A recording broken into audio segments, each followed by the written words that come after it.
Hello, everybody. Welcome to episode 320 of Spittin Chiclets, presented by Pink Whitney from our friends at New Amsterdam Vodka here in the Barstool Sports podcast family. Hopefully everyone's doing all right out there. Let's say hi to the gang first before we get cracking. Mikey Grinelli, how was your Valentine's Day, young fella? Valentine's Day was fantastic, but I'm a big birthday guy. I know Ryan Whitney has a birthday coming up this week, so happy birthday, Ryan. I hope all the listeners reach out and say happy birthday, February 19th. Oh. Yeah, you are a big birthday guy. Just happened to drop it online accidentally. Next up, the Biz Man. I saw your Instagram photos. Looked like you had a nice Valentine's Day for yourself. Simp Nasty's back. I told you guys I was taking those couples photos and I was holding them and I was waiting. That's what good boyfriends do, guys. They wait to release the arsenal on Valentine's Day, hit them with a big blast. What'd you think of that, Whit? Simp Nasty fucking...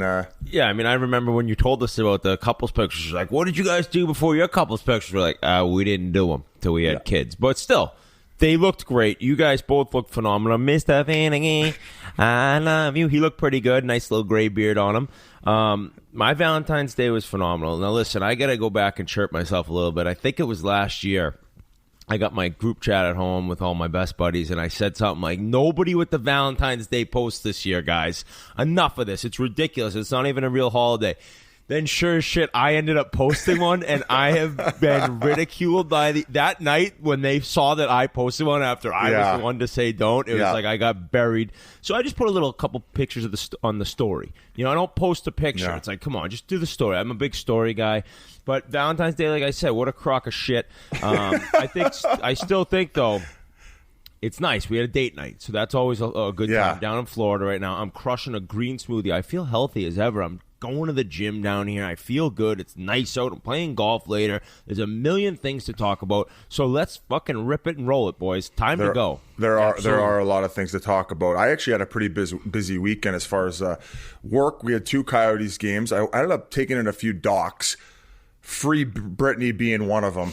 This is we'll get to that a little bit later. I also watched another one about the Earth's soil. And specifically the United States and how it's getting dried out from all the chemicals they use, and how you know what I'm talking about, RA? I haven't seen that documentary, but yeah, I mean, we've been basically fucking poisoning the ground here for a while, so I'm sure it's in rough shape. It's called Kiss the Ground. It's a documentary on the Earth's soil and CO2 emissions, and it's actually narrated by Woody Harrelson. I recommend it. It was kind of a weird guy to have narrating, but it actually worked pretty good, and I really enjoyed the documentary. And we're recording very early Monday. Well, very early for me. I should have just fucking stayed up all night. Biz, you're off to Aspen soon, correct? I'm leaving for Aspen in a couple hours. Yeah, I'm going to go skiing for the first time. I'm really excited. I got a buddy there. Actually, the buddy who ended up chipping in some money for that ECHL Player Relief Fund. His name's Sheldon Walensky. I think he played at University of Alabama. And then they were Huntsville, and he was he was part of that group that ended up saving the program. I think they raised $500,000. Buchagross was tweeting about it, and he helped out as well. So I'm looking forward to a couple days in Aspen, hit up a few restaurants, and hopefully learn how to ski. That John Denver's full of shit, man. We got a pair of guests, too. We got a longtime NHLer, Chris Thorburn. We spent about close to an hour with him. Great interview. We'll get to that later. And we also have professional fan Cameron Hughes. Biz chatted with him a while back, so we'll get to that a little bit later. First, I want to let you know, now that hockey is back, you're going to have to find your shot. And what better way to do that than Pink Whitney? From January 1st through March 26th, we are giving Chiclets fans a chance to win a custom Pink Whitney shot machine. All you have to do is post a picture of you and your Pink Whitney and use the hashtags #Pink Whitney, #TakeYourShot, #Sweepstakes. We'll be picking winners from the U.S. and Canada every other week, so make sure to get creative with your submission. We got one from some college in Canada the other day that was like 100 bottles of fucking Pink Whitney in a pyramid, man. Putting some work in up there. So, all right, getting to the news here. We had some tough news out of Canada, particularly in Vancouver. Biz, Canadian telecom giant Bell, which owns TSN, they cut 210 jobs and suddenly shut down sports radio stations in Vancouver, Winnipeg, and Hamilton. Dan O'Toole being the biggest name, who was laid off of Jay and Dan fame. Per the Hollywood Reporter, Bell continues reducing operating costs while Canada's ad-supported cable TV market shrinks amid cord cutting and the dominance of U.S. streaming services. Basically, they're loaded, but they're blaming it on money. But what was weird is they didn't tell anybody in the building. They literally just played a recording. It wasn't even a human voice. It was like a robotic voice. And then they played that Green Day song, like, we hope you had the time of your life. What's it called? Good Riddance. It was almost like a fucking cruel joke, but it's just awful, man. And losing their jobs. But it's always worse when it's just like a conglomerate who can afford it, but they just choose not to, Biz. Yeah, a lot of people in Canada were upset. It was a bit of a blindside, especially in the course of a pandemic, knowing that a company's making pretty good profits, and then right after the Bell Let's Talk stuff, and it's just it didn't look good. To all the people who got laid off, I mean, we're thinking of you. Sometimes this industry can be a kick in the nuts, and I don't know. I don't really know what else to say. It's just like a real shitty time for something like that to happen. Did you say that there was like an announcement over the loudspeaker of the building? No, people went to work that day. Nobody had any clue that this was happening. Yeah, but and what about this like the voice you're talking about? Or the 9:30, the radio station went to this announcement, and if you listen to it, it sounds like an automated voice. Like no, not even. Tough. It doesn't even sound like a human voice, and it's just like and imagine the crew. Imagine the crew like that are sitting together. Like, how do we tell them? How are we going to do this? And the guy's like, well, let's get this voice that sounds like Siri, and we'll just announce it to all of them like a computer. And they're all like, good idea, Jim. Let's do that. And then they decide to like actually pull that off. That's a bunch of bullshit. I feel really bad for those people. And like you said, RA, for it to just happen so sudden, that just makes it even more difficult. And people in the building were getting texts from outside saying, sorry about it. And the people at the building like, what are you talking about? They didn't even know. People from outside were fucking texting them because they might not have heard the message. It's like when Bobby Mack broke my trade to Edmonton. Yeah, and employees were told they had 30 minutes to collect personal items before corporate security implemented a shutdown process. Like, you're fired and you get a half hour to get out of the building. Like, and I guess the stations in Vancouver and Winnipeg, they're gonna play stand-up comedy like routines. Like, I don't know. I would rob that place blind. I'd be stealing their pens, T-shirts, I'd grab a computer, a couple Apple products. What a joke. Well, hopefully all those people end up landing on their feet and get back in the industry somehow, because that's a bummer. Yeah, just typical corporate scumbag shit. So, all right, moving right along. Let's get to the hockey. That's what we're here for. The Central Division, we're going to lead off this week. Patrick Lanny was the huge story that happened just after we recorded last week. His fifth game in Columbus, I believe it was, benched by Torts. Everyone was guessing this, guessing that, because he was lazy on a couple goals, but Columbus Dispatch was the first to report he was benched because he, quote, mouthed off to one of the assistant coaches. That's a bad look for a fucking guy just getting to a team. I think all was well. Saturday night, he had a sixth snipe. He fought Chicago's Brandon Hagel after Hagel bundled Jack Roslovic. But, Biz, I know you were champing at the bit to get to this one. What a week. What a week for I feel like it's been a month. Hey, he's gonna be the guy who wins. You know, they used to do best week ever and then worst week ever. He was like both guys. I mean, he went from getting benched. I don't know what was the verbal about, just like maybe a defensive responsibility and him arguing with the coach. And next thing you know, he's getting benched. The internet's exploding. And I think Atkinson had a quote after that game. And I want to say Line ate it pretty well. Like he said, I got to be better. There's some things that I can improve on. And then Atkinson, which we've been kind of reiterating from the beginning, like that culture inside that locker room, like they believe in Torts. They believe in what they feel that they need to bring to the rink every night in order to have success. And it seems like everybody is buying in. So then next thing you know, Line must have drank the Kool-Aid. He's part of the cult. Next thing you know, he's fucking trying to cave guys' faces in. And now he's chasing Gordie Howe hat tricks. What do you think, Whit? Well, I thought that it was pretty interesting why like people are all of a sudden making up and guessing as to why he got benched. He's lazy on certain plays, and Tortorella was very clear. It had nothing to do with his play. It was all about, and whether he said fuck off or what he said, it was Brad Larson, who played in the NHL, played pro hockey for a long time. He mouthed off to him, and I think that right after he did something like that, he's probably like, what am I doing, right? The emotions are high in the NHL, right? You're coming to a new team, you're trying to fit in, and all of a sudden you do something you shouldn't have done, and you're benched. And I think that makes total sense. You bench a guy if he's going to mouth off to, especially to an assistant coach. I think we've heard of different coaching player relationships in the past when you talk about Hitchcock and guys kind of giving it back to him and him almost liking it. Well, it all depends on who you are. But if you're going to go at an assistant coach, that's a different thing. Where the head coach is like, hey, hold on, show some respect. You just got your gitch bag and now you're telling the assistant to fuck off. Exactly. So Lanny, when he got on the ice the next day at practice or whenever they skated again, he went right over to Larson, and they had a long conversation. And by the end, he's kind of tapping his chest, and they're all good, right? Like, that's water under the bridge. Like I said, when the emotions are high, it's going to be over. But I understood why he was benched. But Tortorella was upset with the media in a sense of, like, you guys are just creating reasons as to why I sat him down. I think he said, I don't like benching players. Well, Torts, I don't know about that. I think sometimes you love it. But Laine, in the end, I think will fit in there. I think it's going to take a little time, but like you say, the culture is so solid, and they're so aware of how they have to play and how Tortorella wants them to play, and I think the guys have all bought in, like you said. So it's a little bump early, but he's going to be a big part of that team. And Roslovic, Jesus Christ. Goodness. I'm just going to go over to him quick because the Laine benching was a while ago, and it was funny that it happened that quick. But once it came out, there was disrespect involved. It's water on the bridge. I repeat myself. Roslovic, Jack Roslovic, what a player. Jarmo Kekalainen said when he got him he's a top 6 center, and people thought of him as a wing, and he never really got the chance that he wanted in Winnipeg, and we've been over. That's why he didn't even go to camp. He requested a trade. His agent's Claude Lemieux.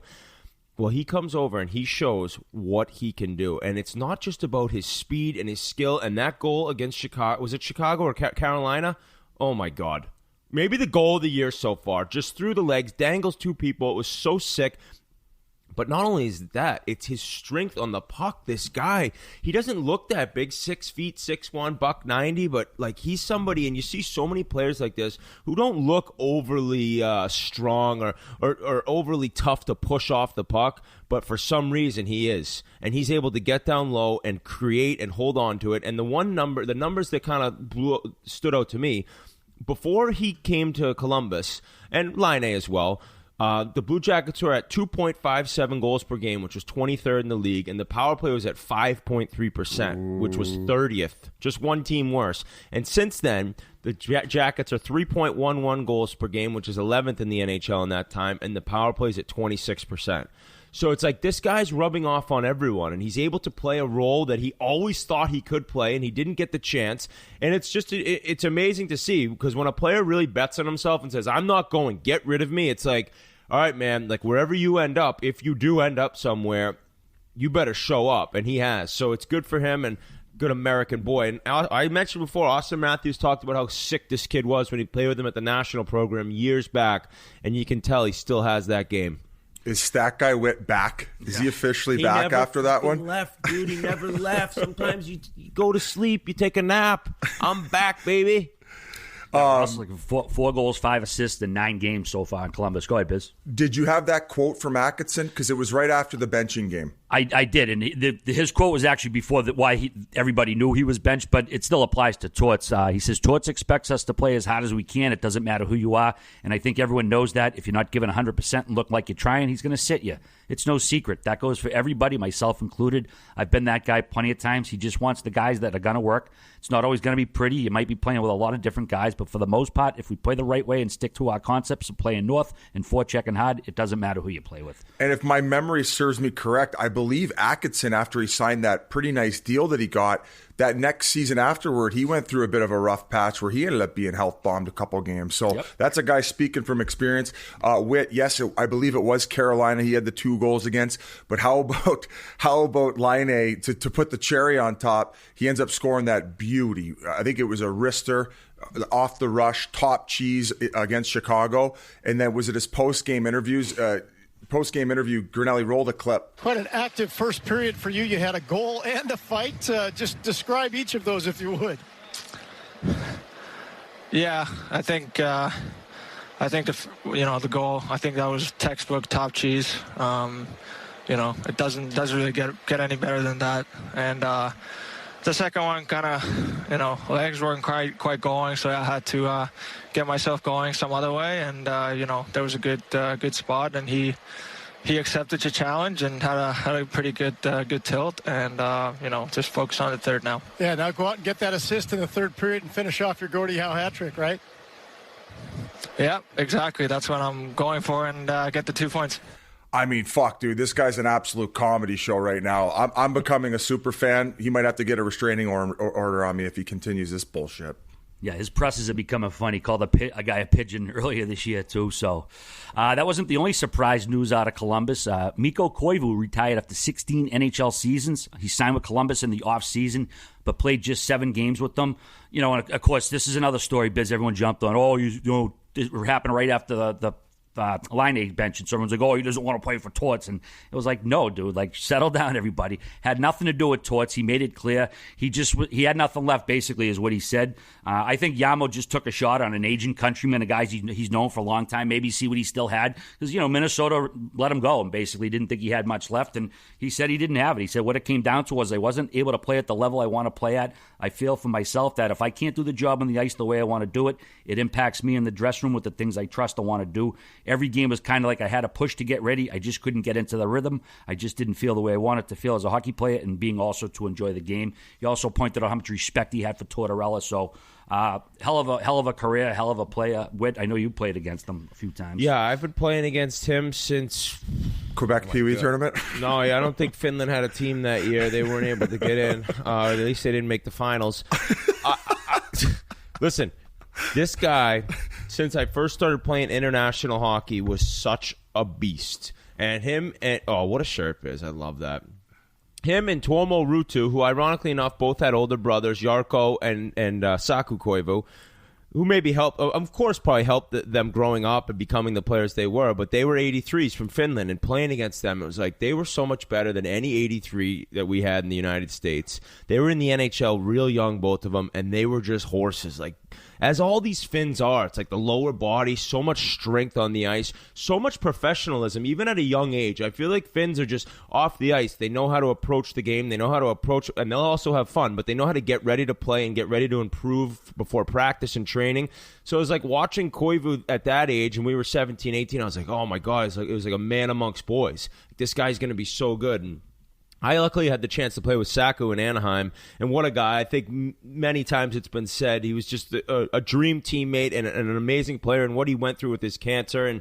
And Mikko was really no different from what I've heard, because he showed up all the time. And I thought what was cool is when you hear about his retirement, you saw Tortorella have some quotes in that when he met with him, he just told him, like, forget about what's happened here. It's been so quick. Your career was as a Minnesota Wild, and I was always such a big fan of watching you play. Like, I actually think that we've turned Columbus into a team, this is Tortorella speaking, that kind of played the way you did. Like, our team tries to play the way you approached your career, and it was just being tough to play against. It was never giving up. It was always being in the right place defensively and offensively. It was just an all-around awesome player. And so getting the chance to see a guy that I grew up playing against and to see how long he played, over 1,000 games, over 700 points, it's just an honor to have a chance to play against somebody like that. So I think when he looks back, he should be so proud. He never won a Stanley Cup, but he played in the Olympics, he played in World Championships, he played playoff games. It was like, this guy did it all. He'll have his number retired by the Minnesota Wild for sure, no doubt, when fans are back. I know that was mentioned. And I think when you talk about retirement, I read something by Bill Belichick. I've said it before, long ago I read, it's like, when are you ready to retire? Probably the first time you kind of start thinking and asking yourself, am I ready? It's like, that's the beginning. And I don't know when that happened, and maybe it was just this offseason. And I know he's got 3 kids, like 2, 5, and 7, that he's away from right now. And if you don't feel the love and the passion towards the game, that's when you know. And I think his most telling quote was how he mentioned, like, I don't feel like that feeling before the games. It's like hard to get myself going, and that's never happened to people. And when it does, you realize, like, my time's up. But what a run and what a player. I couldn't agree more as far as, like, even really Scandinavian, just the way they handle their business. And I think that's like, they're so in tune. That's why I think when they get a little bit of leash, they get so fucking buckled when they go out and party. Like, when they love getting buckled. Finns get fucking fucked. They get crippled. Finns will drink you under the table. They'll smash your face in if you say anything to them. They're just savages. And then they'll show up. They'll be the next person they'll be the first person at the rink the next day, and they won't say a peep. They'll just be in their stall, and it's just like, it was like Project X the night before, and you're looking at the guy like, really? You're gonna stroll in here like nothing happened? You were the craziest motherfucker on the planet last night. Yeah, like, guy. And you're getting your tip staked. What did I say last episode? You're ticking your stape right now. You're ticking your stape after what you did at the club 2 hours ago, And then they're first in line to do the drills, and then they're also like going at you hard in a battle drill. It's like, dude, I was literally in a cab with you home from the club like 90 minutes before this practice. How are you doing this to me right now? Oh, shit. One other note about Columbus. Congrats to Mikko Koivu. Yeah, well said, Whit. Well said. That was a hell of a tribute. Yeah. Columbus also in the process of trying to get fans back in the building. They're just waiting on approval from the Ohio Department of Health. They'll be able to get 10% capacity, which is just under 2,000 fans. So a couple other teams, we'll get to that a little bit later. Biz, next up, we're going to chat Nashville. Not because they've been good. They've been terrible. Yeah. Let's go. Well, actually, before we get to you, Adrian Data, he's been a long-time Avalanche beat reporter. He tweeted yesterday he's hearing whispers that, quote, John Hines is in some real trouble, definitely on hot seat. It's not a good sign for a guy who's only been there 43 games over 2 seasons. This team has clearly lost its mojo from a couple years ago. Biz, let's go to you. Yeah, I mean, there's quite a few stories going around the league, but I thought this is probably one of the biggest ones right now for a team that's like drastically underachieving. Some big contracts were given out. If I'm not mistaken, Hines was hired like 6 days after he got canned in New Jersey, right? I'm not sure what the time frame was, but it wasn't long after. I love when you ask after. questions that we know no clue, that you don't either. I love when you do that. Well, it was a quick turnaround. He wasn't having any type of success in New Jersey, and then all of a sudden he gets this job, which coming out of that situation seemed like a bit of a dream scenario. You got a little bit more skill to work with, some guys that are proven. You got some, like Arvidsson's a legitimate player. You got Forsberg. You got a couple aces on the back end. You got, arguably one of the best, if not the best defenseman in the league. Goaltending's pretty solid. And this team just has not looked good. And they're not getting rid of any of these guys who are locked into these contracts. So I don't really see any way out of this for Poile, who's the winningest GM, I believe, in NHL history with over 1,400 wins. So he's probably going to have to change this up. And I don't know anything about Hines' coaching habits or styles, but he had the opportunity in New Jersey. It landed extremely flat. We're seeing the type of success that they're having now, or at least more than they did with him. And then now this in Nashville. So I messaged Skillsy, and I'd like to get either him or Mason on here to give us a more in-depth look about what's going on. They just have no mojo. And one of the most, I'd say, obvious situations is probably the contract to Duchesne and maybe the lack of production out of him. I mean, Forsberg's really the only guy. Johansson. Johansson, big. He hasn't been healthy, right? Exactly. He's missed games, but I mean, he doesn't have a goal in 10. It's like, that's why it's like, I understand if the coach is on the hot seat, and for sure, like he comes in, the team hasn't done anything, but you look at the players and like the lack of the lack of like production by these guys. Now, is it the coach's fault for the system they're playing, the lines that he's putting out there? Is it just kind of on the players for not playing great? And you have 2 good goalies, especially regular season wide. These guys, both of them aren't playing well. It's like Saros is beneath 900 save percentage. I think that Rene's just above it. It's like the whole team's underperforming, and this is one of those situations where it's a team that you think could make the playoffs. They're certainly like in their window, right? And it's one of those starts. Like, can you come back from a start like this? I mean, there's so many teams in that division that have missed so many games. They're going to catch up. It's like, I don't know. It's a weird thing going on there, and maybe it's a team who really struggles not having fans in their building when you get such a home ice advantage there. But they're not terrible at home. They're awful on the road. I think they've won once. So weird time to see if the coach gets changed, which would be a quick turnaround again after the firing of Laviolette, and then if there's a trade to be had. But it's definitely probably a stressful couple mornings and afternoons and evenings for David Poile right now. Shout out to Grinelli. So he was fired on December 3rd and hired on January 7th. Maybe I was thinking of DeBoer or another coach where it was a quicker turnaround, but ultimately he wasn't left on the bench very long, got that job right away, and a little over a year later, he's once again on the hot seat. And I think that they have the type of group and the players that they could definitely turn this around. And that's why I think that if you see 1 or 2 more games the way they've been playing, I wouldn't be surprised if they had to replace him. Now, who are some coaching candidates that are on the shelf right now? They're just waiting for a job. Is there any big names that are popping out? I can't see Babcock getting a job this quick. Boudreau is probably the first name that comes to mind. Bruce Boudreau. Yeah. I don't know. I don't know how much. This Imagine the barbecue sauce in Nashville on his shirts. Oh, you thought it was bad in D.C. or Anaheim. I want him just to get hired, and they could do like a once a week rib eating contest or some shit, just to see how that'll go. Him sweating eating that Gerard Nashville Gallant, hot chicken. too. Oh yeah. I'm looking at an article from Adam Vingan on The Athletic saying that Hines is getting the most that he can out of a flawed Predators roster. So maybe there's people who aren't blaming him, and it's just talking about like the actual players on this team. But crazy to see how bad they are. I mean, they're right above Detroit. And you take a look at their cap situation. I mean, they got Duchesne at $8 million for 5 more years after this year. Johansson, he's making $8 million as well. He's got 4 more years left after this. They got 3 goals between them. I know, like you said, Whit, Johansson's been dinged up. He's on the injury reserve right now, but that's just not production. You got to get better production for that kind of fucking money. No doubt about it. They got Ekholm out right now too, Yep. so that's not a good sign. And I believe they have one more game against Tampa. So, I mean, if you're going to get tested, that's the team.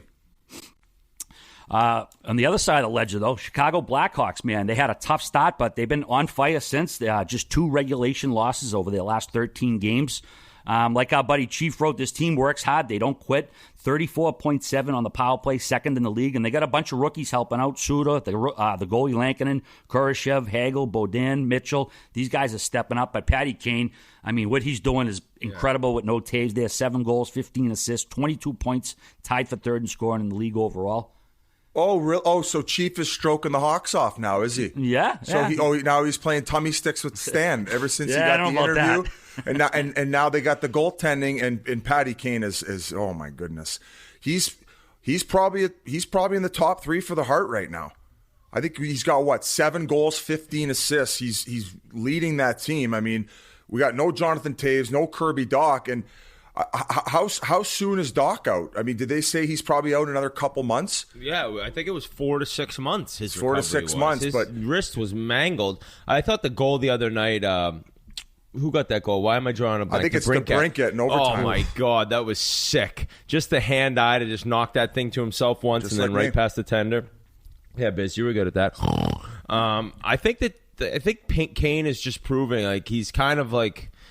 It's like Bergeron, like Fountain of Youth. Like, will he slow down? It's like he continues to get better. It just doesn't matter who he's playing with. Doesn't matter where he is. Well, not where he is. He's in Chicago. We know that. I mean, like, in terms of his line mates, it's insane. And the speed down the wing and the vision and just so fun to watch. Without him, the Hawks are completely fucked. And I do think that it's a team that's way more difficult to play against than we probably imagined when we were dogging them earlier in the year. But at the same time, I don't think they're going to make the playoffs. I mean, they're not in the playoffs right now, and half the teams in their division have played like 11 or 12 games. They've played 16. So I think that it's more impressive than what people thought it would be going in. At the same time, I don't think they have what it takes. And in the end, that almost fucks them even more. It's like, if you're going to be bad, be bad. We've talked about this. Are they going to be middling and then finish 5th in the division? It's like, that doesn't help them. I'd be lying if I didn't think that the Chief Stan bromance blossoming. No, he still hates him. Even I think he snapped on him somewhat recently about something he did, and this was post-interview. Chief hates him. He's going to be in Page 6. They're going to be out for ice cream together. Page 6. On Michigan Ave, doing a little shopping. Chief and Stan sharing the same bag from Lulu. To Brink at 8 goals, 8 assists as well, and with only 12 games, he's been tearing it up too, like you said. We also and that's a big comeback year for him, because after he signed the deal last year, he struggled, and you see what he's doing now. And I know Kane's a big part of that, but happy for that guy. They're hanging out at Viagra Triangle there by Sutton Place. Oh yeah, what's that? Where'd we get that steak before the live show that we didn't have audio? Gibson's. Yeah. He's like, hey Stan, you be the bad cop, I'll be the good cop tonight, buddy. Viagra Triangle.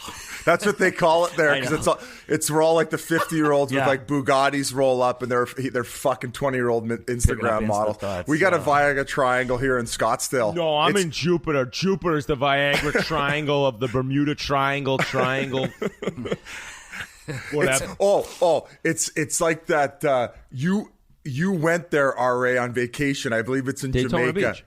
No, not Daytona. Didn't you go to Jamaica to the sex? Oh, resort? Hedonism too. I thought we were going to save this for a rainy day. Yeah, Hedonism too. I went there for RA one of my went spring there. breaks. Yeah, it was supposed to be this big fuck fest. Like, all you heard, it was advertising in Playboy and Penthouse. It was supposed to be this big orgy place.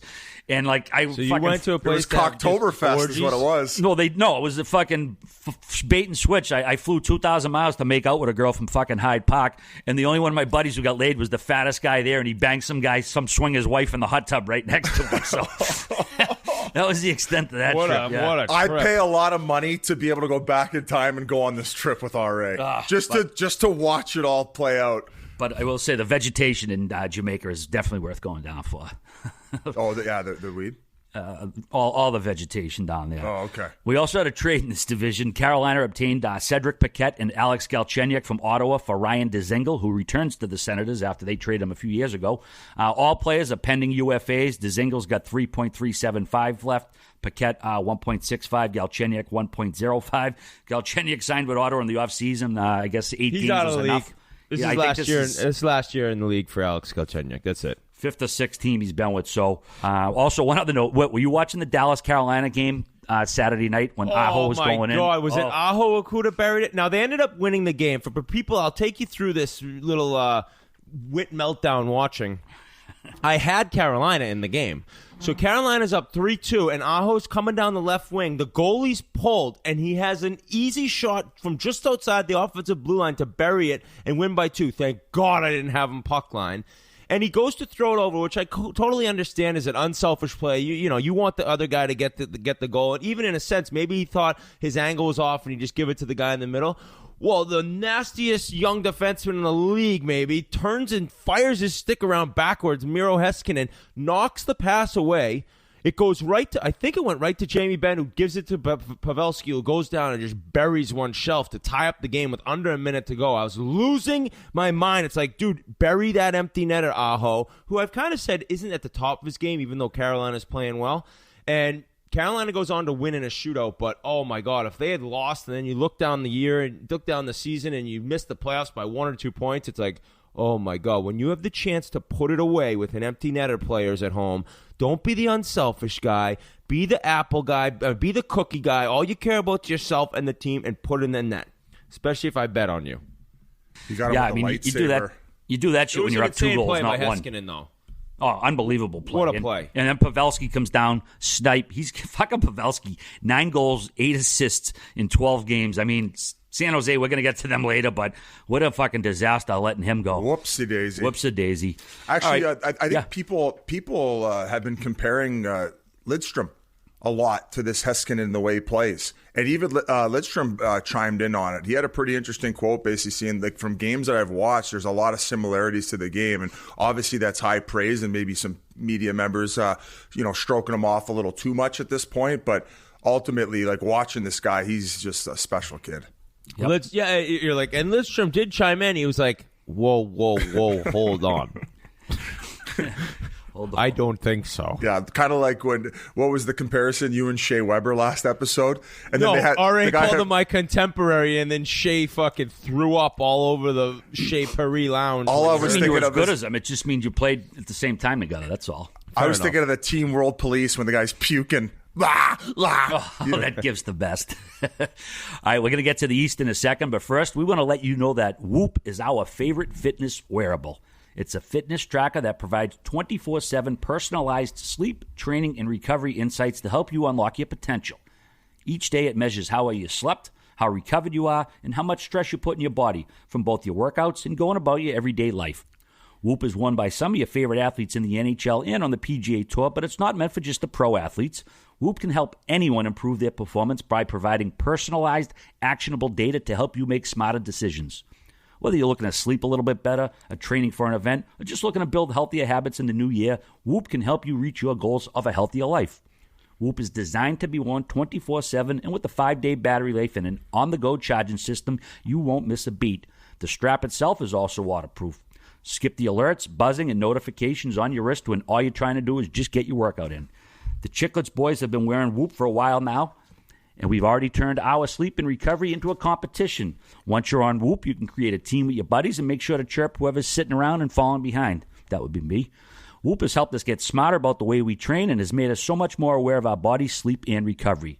Whoop can also help you set new goals and achieve the New Year's resolutions you've made for yourself. Go to whoop.com, that's WHOOP.com to join now. Sleep better, recover faster, and train smarter this year and beyond with Whoop. Speaking of track and sleep, have you guys heard the story about the Red Deer Rebels? How all the players and coaches and stuff, they're sleeping in the boxes. Yeah, the suites. They turn the suites into bedrooms, Whit. So they got mattresses on the ground, just chilling inside the arena. So you really can't get away from hockey. When the guys want to crank it, they all agree on a UJIS film and they put it on the big screen in the middle. Everyone's like, turn out the lights. It's starting now. Every night, half hour after the last call, there's a banging on the door outside, and they're like, oh, it's Rick again. Fucking trying to fucking get in here. The junior, you know what? Hats off to the junior leagues. They're making things happen. I know it's been probably too long of a season. You feel so bad for the draft hopefuls not being able to show their stuff, a lot of them. But it seems like all the leagues are finally getting things going. I know the OHL is going to have a bubble and things, 25-game season, whatever it is. But these kids need to play. Get these kids playing. Get the kids back in school and get these kids playing. That's my soapbox rant. Okay. All right, moving over to the East. Big news out of that was in the front office, Pittsburgh. They brought in Ron Hextall and Brian Burke to take over as general manager and president of hockey operations, respectively. Flyer legend Ron Hextall actually lived in Pittsburgh as a little kid when his dad was a Penguin, and his dad was teammates with Jimmy Rutherford. Pretty crazy how that works out. Burkie mentioned how he missed Sid back in 2005 at the draft, but he has him now. And I don't know if you guys caught it the other night when Burkie was signing off TV for the last time. David Amber goes, "See you next year." And wicked chirped and wicked bad. Even Burkie was pissing himself laughing. But, I mean, it's not too often the front office is making the news, but Whit, let's go to you first as a former Penguin. Yeah, so wasn't surprised at all to see Hextall get this job. I think that he's been rumored for a long time to definitely get another chance in the league. And we can talk about what went on with him in Philly and maybe the good things he did and the mistakes he made at another point. But I totally saw that. Where I was surprised is Pittsburgh hiring a president of hockey operations. That's where they got Brian Burke. And the main reason is when you look at Pittsburgh, they've never had somebody in that position. And part of the reasons is when your co-owners, Mario Lemieux, like, do you need a president of hockey operations? That's kind of been the feeling. Well, Lemieux was the one that ended up really wanting Brian Burke to come in and do this. And Brian Burke had been helping that team out in terms of helping them find a GM and kind of like talking about different options. And then all of a sudden, I think he'd never worked with Hextall, but they've known each other for a long time. So he's all aboard on Hextall. And then Lemieux's all in on having Brian Burke come in and help run the show with him. So what's crazy to me is when we had Burkie on, it's upsetting. We probably won't be able to have him on. I don't know if he'd still come on now, but we talked to him about Pittsburgh. And I don't remember when that episode was, Grunelli, but he said how he thought their window had closed. He said how, you got to figure out what you're going to do, but he looked at Tampa. He brought up Tampa. He brought up Boston. He brought up Washington. He said, Pittsburgh's not better than any of those teams. So now he's there, and certainly, your tune changes when you get there, and they have a job to do, and that is really on Hextall, I think, in the most sense of getting the most out of these next 2 years. It's like Letang and Malkin are done after 2 years. Can you win again? And how are you going to approach kind of rebuilding on the fly? Because the last thing the Pittsburgh Penguins want is a kind of a Chicago, LA thing where you go from the top down to the bottom. Right? It's like it needs to be fluent. It needs to be a transition where maybe you're not a top team for a couple years, but you're certainly not a bottom team. And when you look at trading like one of the core guys, and Darren Drager's talked about possibly Sidney Crosby moving on. You've heard Malkin rumors, Letang. Possibly. He is like doubled down on this. I am drinking the Drager Kool-Aid at this point. Well, I mean, I feel like he wouldn't be making stuff up. I'm sure he knows people that really are in tune with what's going on, but Hextall, right now, okay, if you look at that team, you're going to need to make changes. And so, how do you go about making them? Because they don't have a first-round pick, a third, a fourth, a sixth. They have no picks coming up in this draft. Yeah, that's kind of what I want to ask you about. So, going into it and taking Burkie's opinion before he was hired, throw that out the window, right? Because I think that was a very fair point in the fact that team is not better than the teams he mentioned and that they might be looking at a rebuild based on everything else. Do you not get the sense that they're going to have to go in there and get a feel for what they want to do with that? Or are you convinced that they're going to try to go one more kick at the can with that core group? Because I'm convinced they will. Because, hold on, part of it, let me answer your question quick. Fair, part of it fair. is that they cannot move on from these guys and then have fans coming back into the building. Like, they need, when fans back, they still need, like, the Penguins to be the Penguins, right? I mean, you know what I'm saying? Like, if all of a sudden they make moves and trade, like, some of these core guys and then fans come back, it's like, whoa, what? I mean, nobody went to Penguins games before Crosby. They were awful before they got Lemieux. Nobody went. They were awful before they got Crosby. Nobody went. And so it's like, I think you have to give it a go. And now here's the thing, like, Ron Hextall has been known as a development guy, a draft guy. And Rutherford was the opposite. Fair, but if you don't necessarily have any assets to give up in order to make this team better in this short amount of time, you'd be smarter trying to start the rebuild now more so than later. I think Sid's got 4 years left on his deal, right? Do I think that they're going to move on from him this year? No. Drager seems convinced, and obviously the obvious landing spot would be Colorado. They are coming in their peak. They have a shit ton of assets. I think that they could probably dispose of Bo Byram. They could probably offer up at least a couple first rounders, and I think they will go all in this little window here, this next 2-3 years, to try to solidify and get Sid over there in order to get their cup. And they have the cap space in order to do it, and they have assets to give up. How the fuck is Pittsburgh going to rebuild? Mind you, do I believe in that core group? 100%. But they also don't have a proven goaltender right now. As crazy as this sounds, that I could be pulling this out of my ass, there has been rumblings that they might be looking to bring back Fleury. Have you heard that at all? Yes, I have, but that's being shut down. He is on fire in Vegas. He put a clinic on Sunday night against Colorado. But here's the other name, Biz. Jonathan Quick, who Hextall was the assistant GM when they won a Stanley, and he's got 2 more years. But you're right, because with the current goaltending situation, there's no chance. Yeah, and I mean, like, even their back end's not the strongest. You got Marino, who's in a sophomore year. You're not exactly sure what you have. They got guys hurt though. They need to get Dumoulin back, Pettersson.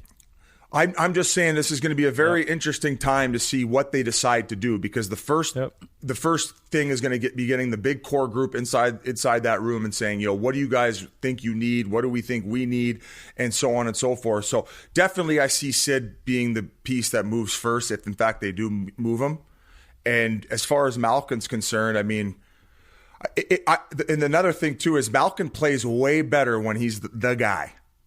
Whenever Sid's out of the lineup, he has been with whether it was the head injury or what else was he out with? Did he have a knee at one point?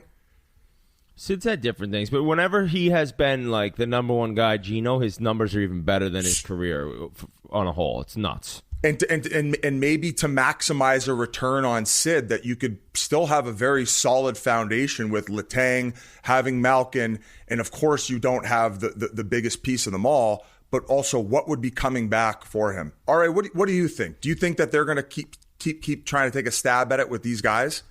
I don't know, man. Are they really going to get rid of both of them? Gino's got 1 more year left after this one on his deal, $9.5 million. You would think that would be the guy they trade and keep Sid. I mean, Sid's going if he wants to go, and he's staying if he wants to stay. This is up to Sidney Crosby, and I think that's been Drager's biggest thing. Yeah, and I think whatever he wants to go, they'll try to accommodate him as much as they can. Now, if they have a better offer somewhere, will they take it? Maybe. But, when you think back to Ray Bourque, remember they were trading him and everyone thought he was going to Philadelphia, and it turns out Colorado gave him a better deal. And, he wanted to go to Philly. He wanted to stay in the Northeast, and they didn't accommodate him necessarily. It worked out for the best, obviously. But, yeah, I would think Pittsburgh would try to accommodate Sid. As far as the draft this year, they got a 2nd rounder, a 5th rounder, and a couple on the 7th. They move. How are they going to rebuild? I know, and the 1st round pick was sent for the Zucker deal. I think the 6th rounder might have been part of like the Kessel deal. At least they got that Joseph back. He's a nice looking D-man. Yeah, he is. I don't know. It's a crazy time in Pittsburgh, but I think that Burke and Hextall together are going to be a really solid team. I think both of them are straight shooters. Both of them are going to tell you exactly what's going on. They've both been around the game so long where they're going to get an idea of how they want to approach this. And Hextall, I do want to shout him out a little bit in that he was kind of given a little bit of an early exit in Philly. I think it was 4.5 years. I could be wrong there, but a lot of times you kind of ask for a little longer as a GM to get your signings, get your draft picks, and give them a chance to really develop. But if you talk to anyone within the Flyers, including, is it Cliff Fletcher? No, Chuck Fletcher, excuse me.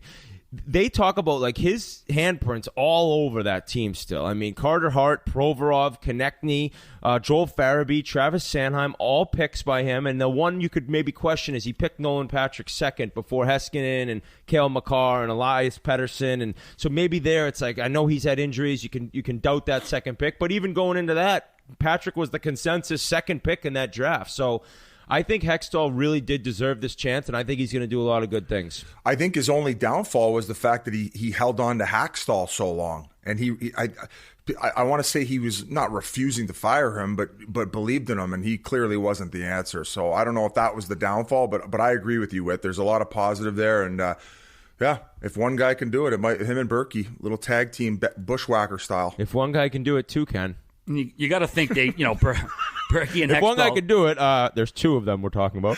Whatever the issue is that Rutherford left, you got to figure they hammered that out first because, there was speculation Rutherford wasn't being allowed to trade somebody, and that's why he ended up leaving. So he was trying to trade Sid, Malkin, and Letang for Connor Garland. That's come out. He was not. That was proved to be false. I was just starting a rumor. Can I start my rumors, please? Let me do my thing. Let's say somebody's fat. Let's say a fat boy's out in the league right now. All right, that's it for Pittsburgh. How about the fucking Rangers Bruins Friday night? Awesome. Absolute old-fashioned. I mean, this was playoff intensity. Fantastic game. The Bees won 1-0. That's not why it was a fantastic game. It was a great game otherwise. Started off playfully. You had Marchand and Zibanejad, RPS for the last guy. If they sat there for 6 minutes, that's like an eternity to sit there and just wait a guy out. Oh, what? No, I think it was longer. It may have been. 6? I thought I saw 6 minutes. I think it was longer. I think it was. And they were taping they were sticking their tape or whatever Biz called it, ticking their stapes. And also, I really, really thought once Marchand lost the rock, paper, scissors, he was just going to be Marchand and still knock it off the ice.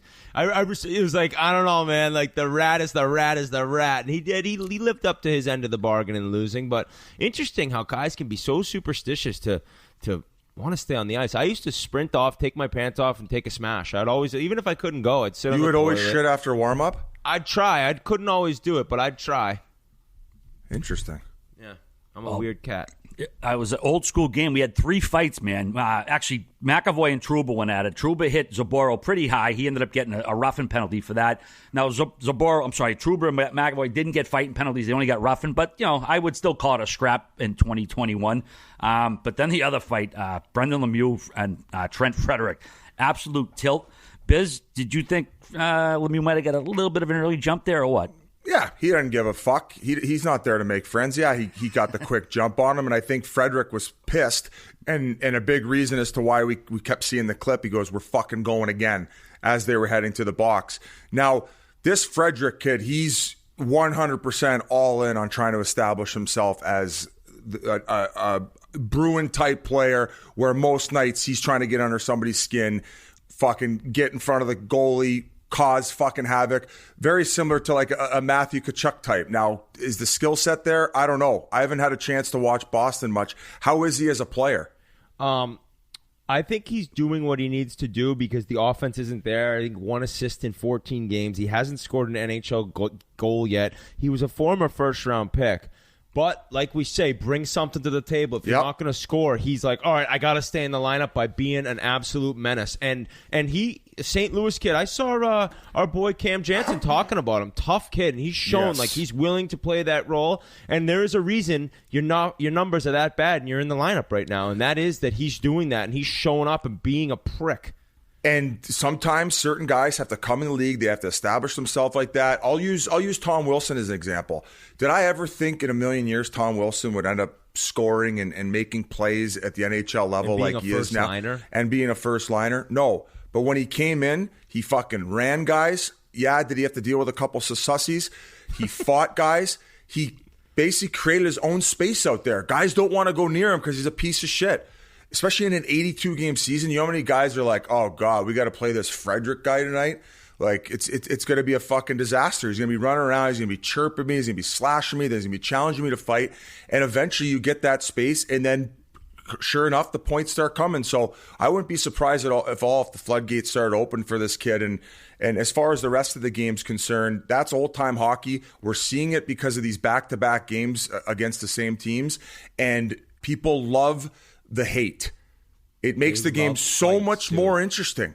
And fights are unreal. I'm sorry. Fights are unreal.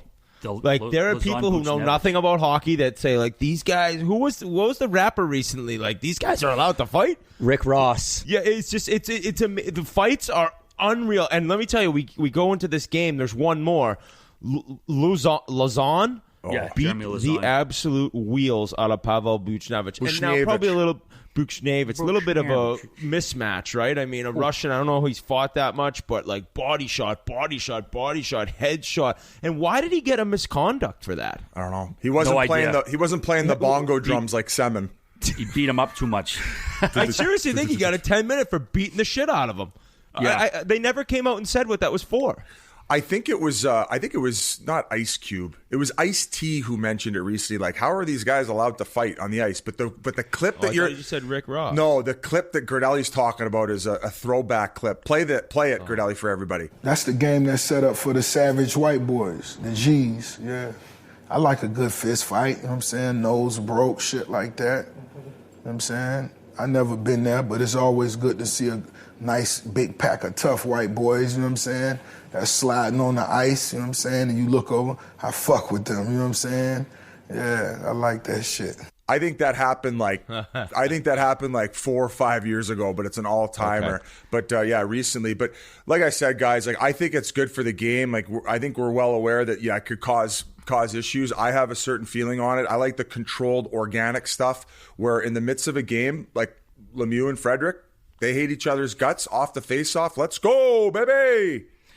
Yeah, it was all the people who don't like it are telling the guys who are signing up to do it it's like, what? It's craziness. If you don't like it, don't watch. It's part of the game. Yep. Ice-T said, why is fighting allowed? He said, don't answer tradition. So I replied, I was like, because the players vote for it. Like, the union allows it. And as long as the union, it's their workplace conditions, that's why people are like, oh, the fighting's going to go away. People are going to complain. I'm like, no, it's not going anywhere. It's not going away. NHL Players Union says, we don't want it anymore. And I've said this a million times in 5 years of the show, but it's like, in case of emergency, break glass. That's what NHL fighting is there. If you need it, it's there. If you don't want to fight, you don't have to. But it's not fucking going anywhere. Where it's gone to now is great. It is. And keep in mind, UFC is... It's on a rocket ship to Mars. Yeah, okay? Exactly. So we'll take a little bit of it mixed in with everything else. Do I want to see it like it used to be? No. But it still has its place and its electric factory. And anytime it happens like it did the other night, everybody's talking about it. I mean, look at that East Coast fight we tweeted out from the Chiclets account. Tulsa versus Rapid City. What's that guy's name? Kotz Biz? The fucking dude who Nello knows? So Nello Ferreira reached out, and he skates with this Klotz guy. He's like the last of the heavyweights, apparently, in the ECHL. Whit. We ended up retweeting the clip of this fight for the Rapid City Rush. This is, guys, if you want to watch an old school fight, go to our Twitter account and watch the haymakers being thrown by this Klotz kid. And who knows, maybe at one point we get him on to talk about what it's like playing in the jungle still. I would imagine things are a little bit different with the way that league's set up right now because of the COVID shit. So it'd be nice to get an ECHL, a cheese toast league, as they call it, guy on the podcast. We also had a Wednesday game between the Rangers and Bruins, and the only controversy there was replay related. Jake DeBrusk looked like he went bar down. They reviewed it. It wasn't called the goal on the ice. They reviewed it, and they couldn't tell if it conclusively went over the line. No goal. The puck bounced. Now, what my issue is why can't we have a definitive answer on whether or not it crossed the line, like a camera? You know what we need in the fucking crossbar or the post or chips something. and pucks. You need I don't know exactly how tennis does it, but if you've noticed, tennis is able to zoom in and see if the ball is an absolute millimeter outside the line. I think they call it Hawkeye, but I don't think it could work in the NHL because because the nets and it's impeding the vision. Okay, so it's all about the camera having nothing to get in front of the. Yeah, Hawkeye can't work. Good I think talk. they've tried it, but hey, no, it was an idea of how they should try to fix it. Yeah, no, that was no goal. Because that was no RA, goal. You're saying is how have they not been able to figure out to get different angles to where no matter where the puck goes, you'll be able to definitively see if it crosses the line. I think that's maybe one of the reasons they're trying to put the chips in there, but I don't. They haven't mentioned that. How many times does something like this happen a season, RA? Like once or twice? I don't know. I'd say more than that. I mean, Jake did say after the game it wasn't a goal. You didn't see the white on the replays, but just because you didn't see the white doesn't mean it didn't happen. Because I mean, like, it was like Youngblood. It was like the end of Youngblood where he takes that shot the way the puck bounces. Because you look at it, it didn't cross, but if it bounces in the white, it's a goal. But all right. Either way, how about Tuukka late in that game? Wet fucking tie game, fucking about to go to overtime. He starts going to the bench. He either forgot like the score or thought they were. He said he thought they were down 2-1. That was hilarious. I was watching. I was like, what the hell? What the hell? What the hell? Imagine the guys on the bench. Turn around. That was crazy. So, a little bit of a brain fart. But for all the people, trade Tuukka, Foley. Yeah, he hasn't looked good at all. Fucking dummies. Yeah. Foley getting fucking buried on the puck. Suck it, Foles. One other note regarding the Bruins. Willie O'Ree's number retirement has been moved to January 18th of 2022. The NHL asked Willie and the Bruins to move it so they could do it at a full barn, and everybody agreed. I think, Whit, you were the one who first said that, as far as I know. Why do it in an empty building if you're going to honor the guy? So it makes a ton of sense. Also, like I mentioned a few minutes ago, New York State is going to allow fans back soon. Well, unless Cuomo's full of shit once again. They're going to allow 20% capacity. Rangers, Islanders, Buffalo Sabres. So, we're making some small inroads here, getting some people back on the building. And, I know everybody has opinions on it. Simply, if you don't want to go, you don't have to. It's pretty fucking basic. Congrats to New York Islanders general manager Lou Lamoriello. He won his 1,300th game, just the third GM to pass that number. David Poyle and Glenn Sather ahead of him. Also, Barry Trotz won his 850th to pass Hitchcock for third all-time after Bowman and Q. But how about Lou, Biz? Fucking still getting it done. You want me to tire pump Lou? Yeah, he's the fucking best. And he keeps shoving it up my hoop. What else do you want? What else do you want from me, RA? Let's tire pump the guy that won't let anyone involved in his organization come on our podcast. Take a hike, Lou. Congrats. 78 fucking years old, dude. He is. He's still getting it done. There's no mandatory retirement age. Can't do it. Won't do it. Ain't gonna have it. Quick run through in the East this week. Philly, New Jersey, Buffalo didn't even play because of all the COVID postponements and stuff. So not a ton going on elsewhere in the division this week. All right. By the way, I haven't heard from any Islanders fans. You guys stink. You guys are not a good team. You can't score. And all of you have gone a little quiet. All the chirping, all the mentions have disappeared. I don't see you guys. You're in the playoffs. You're in the playoffs right now, but you're not that good. If it wasn't for Barzal, you guys would be in dead last. Legit. You should be kissing his. Maybe in the whole league. Let's Ottawa put it this would way. be better than you without Barzal. Don't forget about these days, Islanders fans, when Barzal walks away from you guys in 3 years because he's sick and tired because his back's sore from carrying that whole entire squad, okay? Rumor has it they're trying to trade him now, but he's putting lipstick on a pig right now is what Barzal's doing. You should be kissing his feet. There should be a big mural of him inside the arena. Nassau Coliseum probably still smells, even with no fans in the building. And now we're going to send it over to Chris Thorburn. I'd like to welcome our next guest to the show. This hard-nosed right wing was a second-round draft pick in the 2001 draft and went on to play over 800 NHL games with 4 franchises. He played most of those games with Atlanta, then Winnipeg, before finishing up with the St. Louis Blues, where he capped off his career by raising the Stanley Cup here in Boston. And in June, he announced his retirement after 16 seasons of professional hockey. Thanks for joining us on the Spittin Chiclets podcast. Chris Thorburn, how's retirement treating you, brother? Hey, guys. Thanks for having me. It's been good. It's been weird. Obviously, going through what everyone could relate to, this pandemic. So it's been kind of crazy, but nonetheless, it's been enjoyable. Hard-nosed winger, already flying the chirps in. Jeez, so snuck that right in there. Okay, so Chris Thorburn played with you in junior. I called you the other day to line this up, and I think we talked for 20, 30 minutes. The stories that I was reminiscing on, we got a lot of things to go through now. I got to ask you, how PG do we got to keep it? I know you're a family man now. I sent my mom a text yesterday. I said, I'm going on the podcast. I might swear a lot. And she just like, emojis, with emojis. She's like, and then she's like, you never swore in North Bay. I'm like, Ma, that was like 2.5 decades ago or whatever. You didn't swear in junior? I told him before he came on, you were the Shane Doan of junior. I was. You said frig. Frig. I know. Rivers too, man. Like my brother still to this day, he's what, 32, 34, and he doesn't swear either. So I've changed. That's probably why you.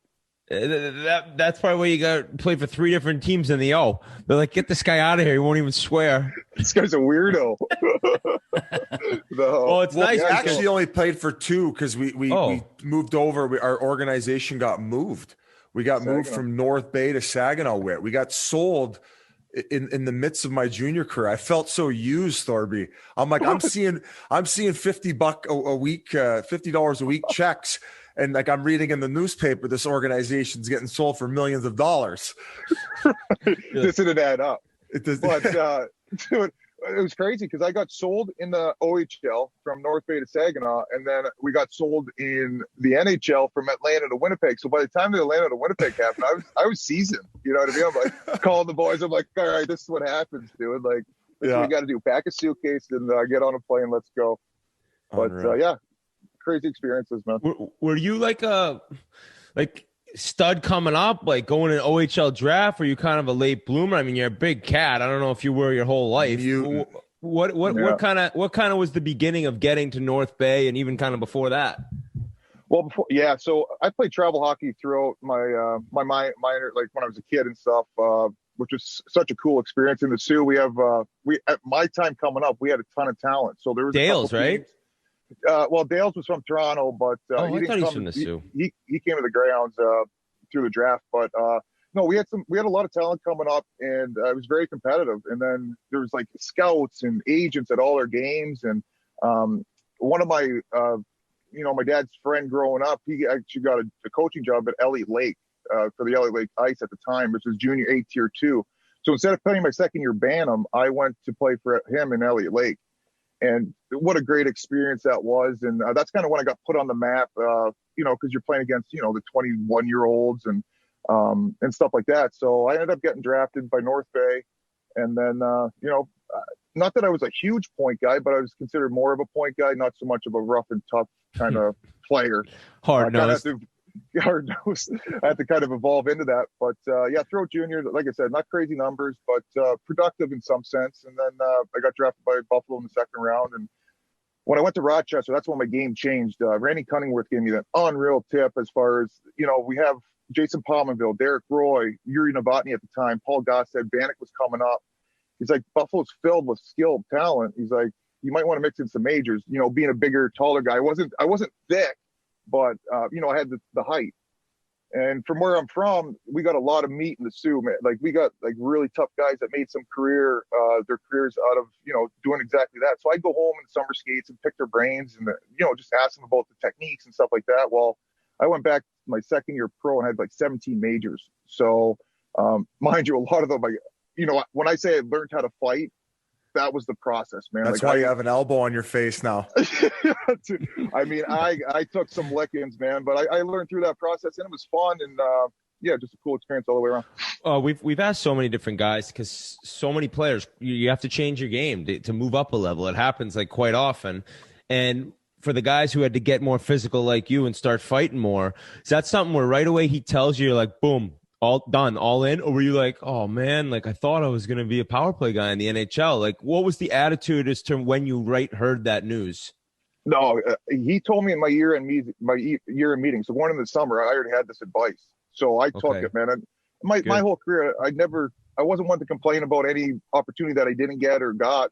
I was just like, give me the advice and then I'll do whatever I can and run with it. And to this day, I truly believe that was the best advice I ever got, because I truly believe that that's what helped me, get into the NHL and kind of, create a brand for myself or a style for myself. You know what I'm saying? 800 tilts later. Yeah. That was a good ride, man. It was a good ride. I'm getting kind of ahead of myself, but when you got to Pittsburgh, Terrian was a huge fan of yours, by the way. He really liked you. No, but I remember thinking like, wow, this guy's difficult to play against, big guy, but no offense, I wouldn't have guessed 800, right? I mean, I'm guessing you wouldn't have either. Well, and that's the thing, like looking back on it too, because like the stints in the minors, and like I finished my career in the minors essentially. Like my last year was with San Antonio for the majority of the year, except for the run for the Stanley Cup, and then 2 weeks before the season ended. So it just helped me realize, like, I could have got stuck in the minors for my whole career. You know what I'm saying? But for whatever reason, I'd like to believe that it was my work ethic, my attitude, and stuff that I can control helped me at least get my foot in the door.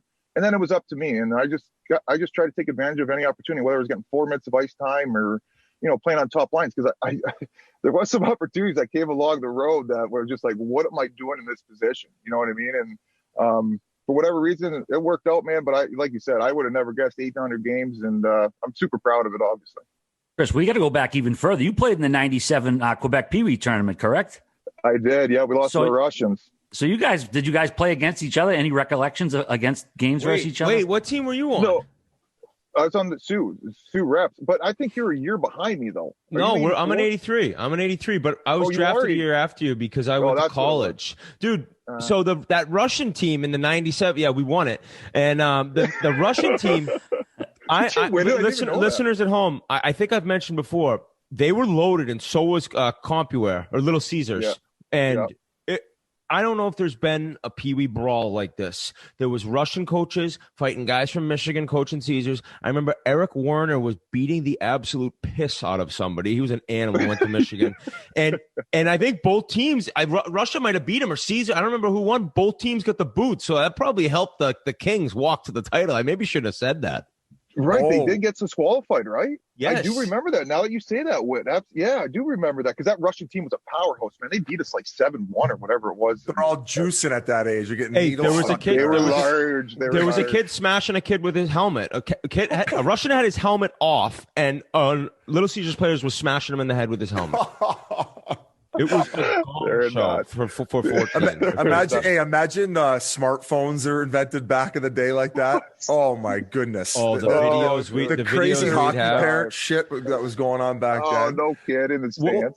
What were your parents like? Your father, was he crazy hockey dad? Was he real influential? How was he like with you growing up? He was good, man. He was hard. He coached me a couple years. He actually coached all my siblings. Great coach, but very stern and.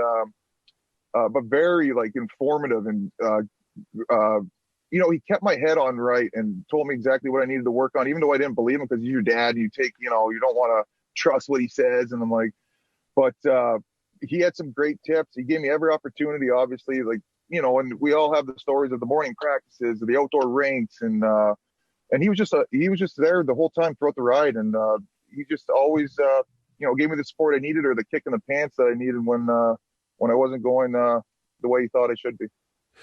There was like a wave of player during that period of time though too that you were probably playing with while growing up. Like Rico Fata was there, Drew Fata was also there, Cole Jarrett, Patrick Jarrett, who I played with in Owen Sound. So do you think that had a big influence on kind of like raising the level of play coming out of that area? I think so too, and I think Biz too. Like it didn't create parental competition, but like. If this son's going to like a hockey camp, because when we were growing up, like you get invited to hockey camps, you get letters in the mail, and like you either commit to it or not, or there's prospects tournaments throughout the summer, and you get wind that one of the guys is going to the tournament, and like the other guy, okay, you need to get there because there's exposure. So, but as far as like individually, like I played with Cole Jarrett and Drew Fata. I mean, them two coming up were absolute weapons, man. Like. Hard shots. They were big boys. They hit puberty like way ahead of everybody else. I remember watching used him to kill guys. Yeah, Fata would throw, and he could chuck them too. He would run around. Terrian hated him more than both of us. I think. He was in the coast with me. That's how much Terrian liked him. You gotta get him. He was buried in the coast. He was a good player, man. Dude, he would be a good segment. He's a character, man. I still keep in touch with him, and he's doing well too. Chris, you broke in with Buffalo. I know you only had 2 games with them, but you had a crooked number, 7 penalty minutes. So who was your first NHL fight with? Yeah, my first OHL fight wasn't anything cool. I mean, he's tough in my books. He's tough, and I think you guys would agree. But it was Cody McCormick. It wasn't like an old school like guy that was kind of exiting at the time. It was like a guy that I played in the minors against and all that. So he got the better of that fight for sure. But yeah, I was in Colorado, and then I ended up fighting him. And then you ended up in Pittsburgh. Was it disappointing to have Buffalo, basically get rid of you being a second round draft pick for them? Yeah, it was. Yeah, it kind of sucked at the time for sure because, I was drafted there, did all the prospect stuff throughout the summers, made some really cool relationships while I was there. And actually, funny story when I got, because it was my fourth year, so my second contract. Now I can go through waivers. So Darcy Regier calls me in, and it's like the last cut. So it's like me and Danny Paille, and they're deciding on which extra forward to keep or if they're going to keep an extra forward. So Darcy calls me into his office, and Lindy Ruff's sitting across from me. And Darcy's like, Thorbs, he's like, we love having you. He's like, but I wish I would have known your potential before I gave you your signing bonus. And like, I'm just looking, and Lindy already has his head down because I don't know if he was just upset for me, or at least I hope he was. He seemed that way. And Darcy's like, yeah, he's like, I wish I would have realized the potential and how it wasn't going to work out. He's like, I would have took your signing bonus and bought a boat. I'm just like, dude, my God. He's like, we're gonna put you on waivers.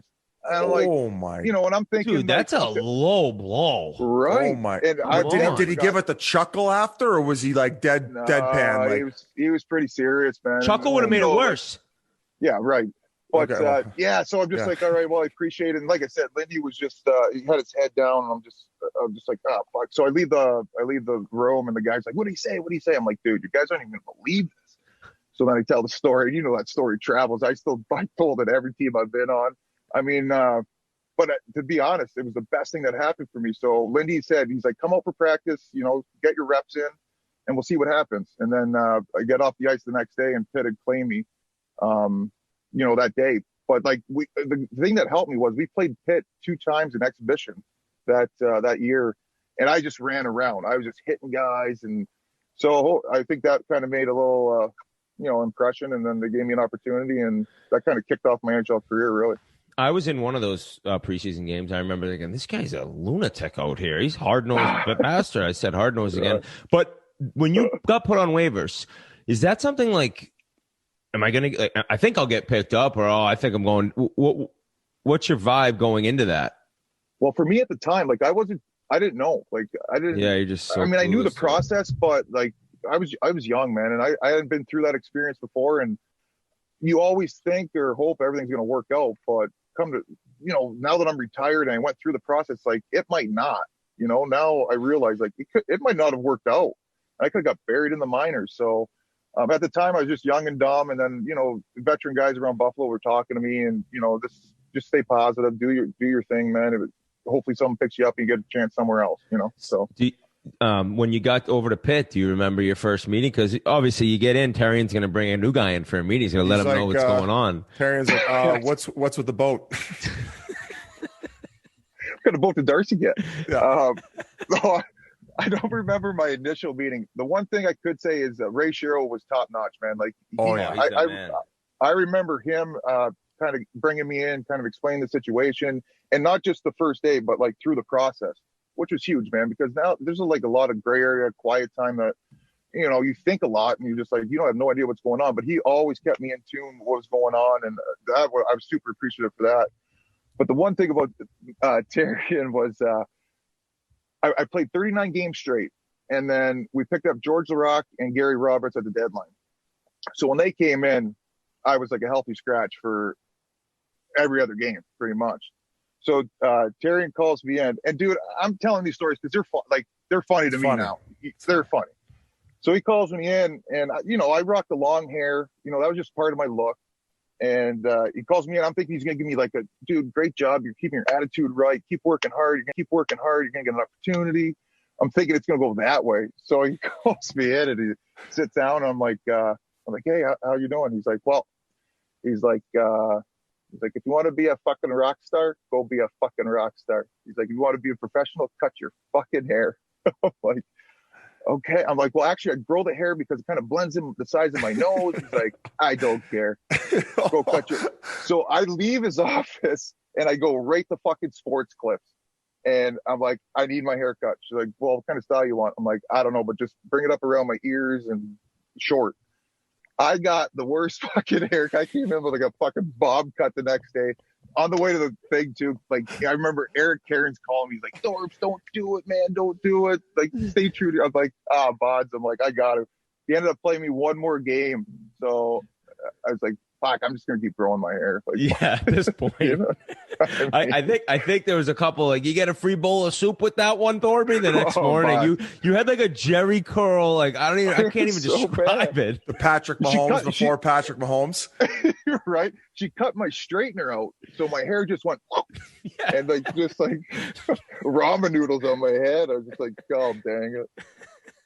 That team was fun though. I mean, that was like, we had a crew. Yeah, we had a crew. That was Crosby's like probably his sickest season. Maybe he won MVP, and I remember though that was a really close group. Like you came in, boys loved you. It was just a lot of fun. And then, do you have any memories of Gary Roberts? You remember how much of a machine he was? Dude, like I remember he changed the water flavor, or not even the flavor, the brand on the airplane. I think we were drinking like Dasani or something at the time, and he got it switched to Fiji. pH balanced water. Right. That's his thing. Okay. Yeah. Well, now it's like the Italian water, I think. I don't know. But it keeps changing. But Rob's, man, you can't really fault him. He had a long, great career, and he was one of the guys too. Like when things were going, healthy scratch after healthy scratch, he always talked to me. Him and Johnny LeClaire, they'd be just like, Thorb, just keep doing what you're doing. You're great. You're, just keep your mind or your attitude right, like you are, and.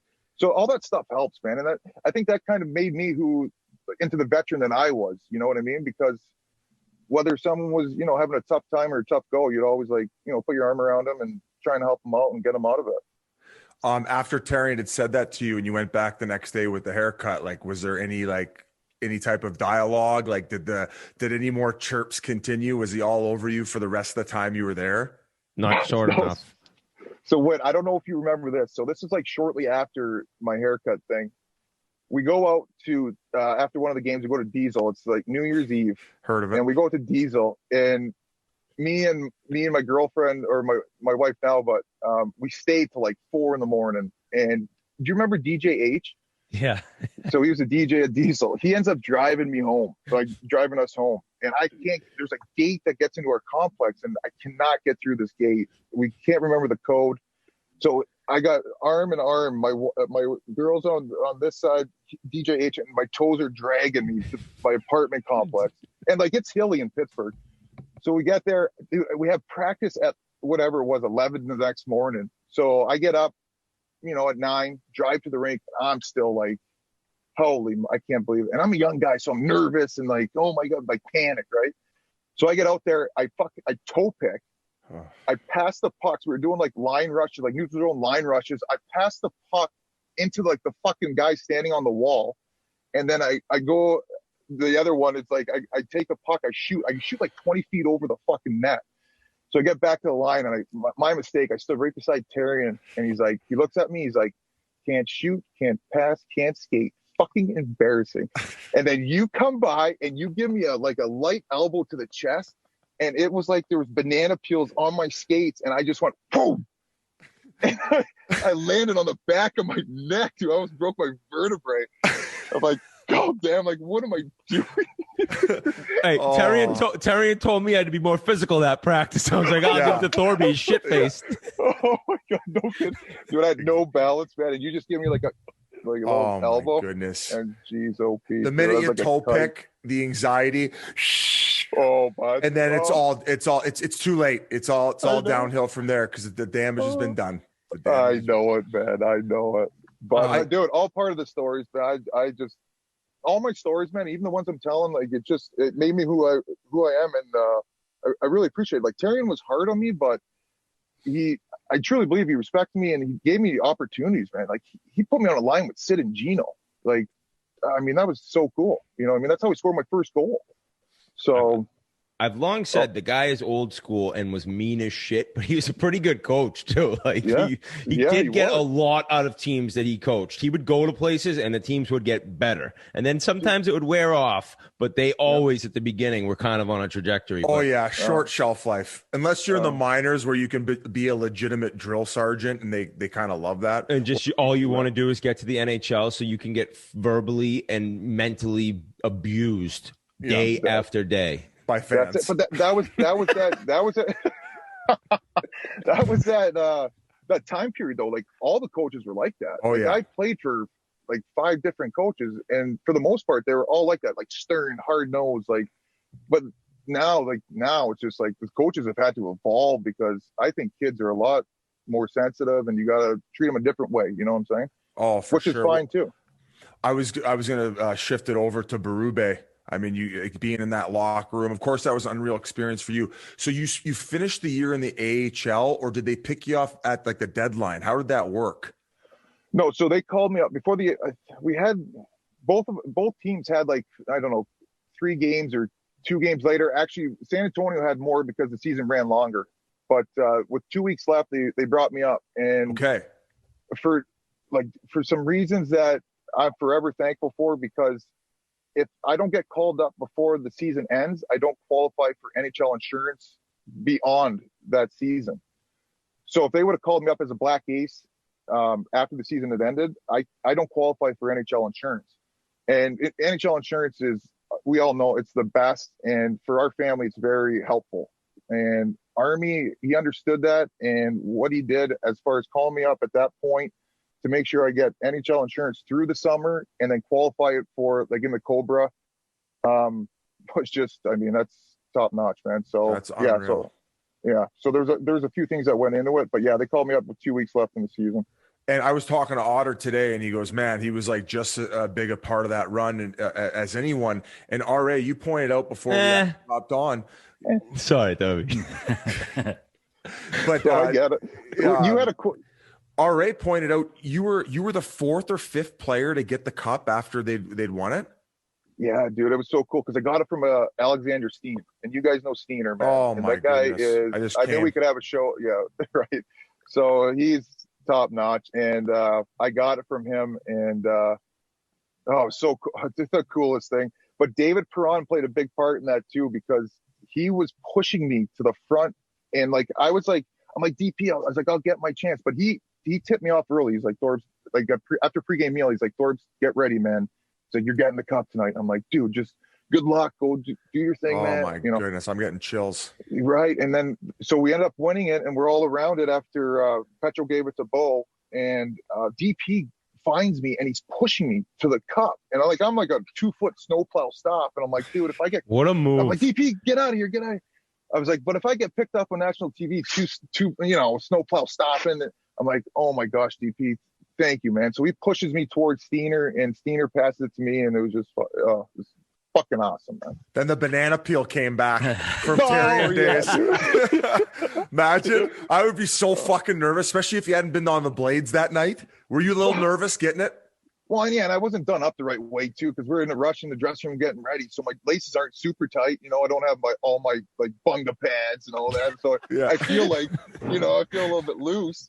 So, but yeah, man, once that adrenaline hits you, get that cup in your hands, and like it felt so friggin' heavy. I'd like to hold it now just to see how different, because I remember it feeling like fucking really heavy because the adrenaline in my arms went numb. You know what I mean?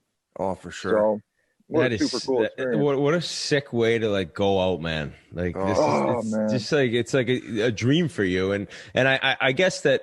If you look at it ending like that, you never really could have imagined it. But when you were around St. Louis throughout that run and with that team, like, was there any sort of like panic at any point? Because that Dallas series was scary, and there was times when it didn't look like they were going to walk to the cup. No, dude, like even the Winnipeg series was tough. I mean, we scored some big goals, man. Like the one Schwartzy scored game, I want to say 5. I'm not sure, but Bozy threw it across kind of in the air, and he knocks it in, dude. And like that was a huge goal.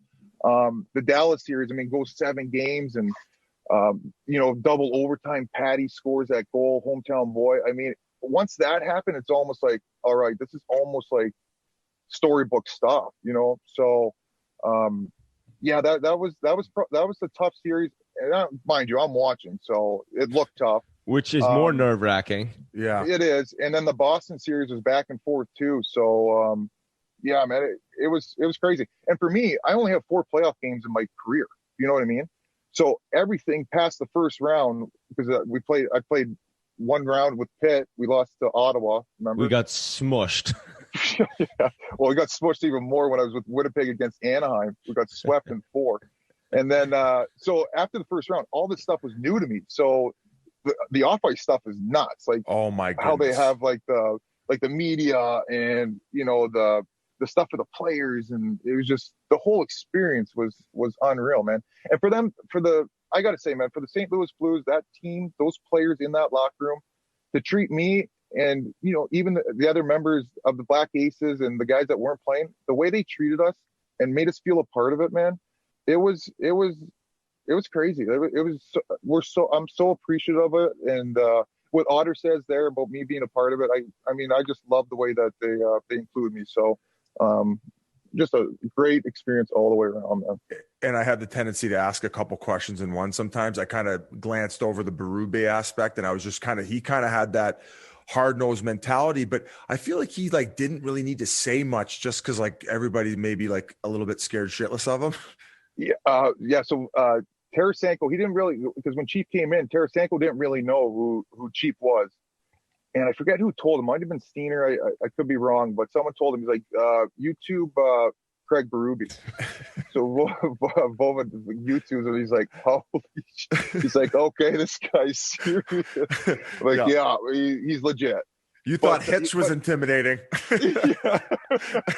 But you wouldn't know it, man. He's got such an awesome demeanor. And yeah, he doesn't have to say many words, man. You know what to expect. And I don't have much experience with a head coach, but as assistant coach, there was nothing cooler than when I had a fight and I came back to the bench and Chief pat me on the shoulder, like, nice job, Thorpe. Because like where he's been and what he's done, to come from a guy like that, oh my gosh. And then when I was in the minors, he would text me once a month, once a week. Thorpe, how's it going? How's the family doing? Like just a great guy, man. Great guy. Throughout that organization, great people.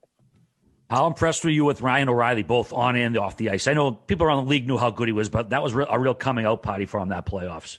Yeah, he is so cool to watch. I mean, the stuff that he can pull off, but it's understandable because of the work he puts in. Like this guy, and I'm an extra, so like the last thing I want to do, I mean, for the most part, I know I'm not playing, is I want to get off the ice. Well, you can't leave the ice if your number one player is out there doing skill drills and, you know, working for an hour after the hour of practice. So I'm like, holy factor. I'm like, in my head, obviously, I'm like, okay, dude. I'm like, I'll give you 5 more minutes. Let's go. But, and then I sat back. I'm like, oh my gosh, I could actually learn stuff, whether it's like after my post career, like picking up some of the drills that he's doing, like, because they're all skilled drills. So, yeah, to have the experience to watch him do what he does, not only during games, but the preparation that goes into it. I mean, it's no wonder he's a phenomenal player and arguably the best two-way player in the game. I love we're just jumping around. That usually means we're just we're buzzing, but yeah, it's like coffee talk. Hey, we haven't even gotten to the time where it was my first year junior, and I was talking to this girl across the street from my billet parents, and she was a cutie, and I was still a virgin at that time, and sure enough. Sure enough, I think we're out as a team somewhere, and who comes wheeling up in Jeff Doyle's Denali is this guy and the girl who I thought was going to be my future wife, and he was probably plowing her. And listen, I had the squarest wheels at that point, and I was still a virgin. No shit. Like I think 3 weeks later, that was because like 3 weeks later, it was after the season, and I'd already gone home. I lost my virginity because I was like, he stole my girl. Hello, boy. He You fucking cock-blocked me as your Thorby captain. was like a coach. He was just firing you up. Dude, get out of your shell. I could not believe, because Biz came in. How big of a smoke was she, the one across the street? Dude, she was hot, bro. She was hot. But you always, because like when we went to Chippewa High School, like we were hated because like we come in for 6 months, you know, the girls, you know, we're the new kids in school. So the girls kind of have interest or whatever. And then nobody liked us, but you always had like girls around you, guys around you. Like he was a fog friend of girl. He is, man. Like, so you always like chatted up. You had away from the rink buddies as well as like the hockey buddies. That's how I got Russ Moyer's fake ID, because I ended up making friends because his girlfriend was going to the high school. So she's like, hey, my boyfriend looks just like you. Hey, I was 16 years old and junior, and that's how I got into Fanny's. Fanny's, dude. What a place, dude. Yeah, but how often did you use that ID? Because you didn't drink. One time at Fanny's on the way out before I left town. And then I ended up losing my virginity a few weeks later because I was so mad that you stole my goddamn girlfriend. Get out of here, dude. I was a good talker. I was innocent too, but oh, dude, I don't know, man. Those were good times, but did you guys? I have a million stories written down from North Bay. Like, we had such a weird group of guys. Go ahead, Whit. You can hop in here. Did you guys have curfew? Would they call your house, and was it kind of like the Wild West? No, we had curfew calls, bro, and I tried to use it, like the time change to my advantage. So it was like fall back. So like I tried to get the extra hour to stay out while we got hammered. Like we got caught, as well as like we were out. But Mike Kelly called, and we weren't home. So he ended up sitting me out a game. We were playing Stephen Weiss. Plymouth was coming in town. It was a big game because it was like before World Junior Camp and stuff. And like there were some scouts there that were coming to see both, getting invited to camp. And yeah, Mike Kelly sat me out, man. Me and a couple other guys. So he was a hard-nosed coach. And a few other things I had written down, Whit, was do you remember the two big bag skates we had, one being after Super Bowl and then the one after the first game of the year against Barrie? Against Barrie? We got beat 7 Cobb, and then we went back the next day for what was like Navy SEAL training. But do you remember that? That was nuts. Whit, Are you telling us? No, you're gonna tell it, and I'm gonna chime in after with a few more of the details. Yeah, well, make sure you fill in the gaps here. And by the way, I was a healthy scratch, so fuck you for your compete level that night, you asshole. I think I was +1 actually. Oh, 7, okay. In a 7-0 loss. I had my guy. No, yeah. So we get in. I don't even know what time it was. Like 2 a.m. from Barrie. We bring our bags in, hang it up. We get back at what was it? Like 7 o'clock or 8 o'clock. We had to be back at 6 a.m. ready to go.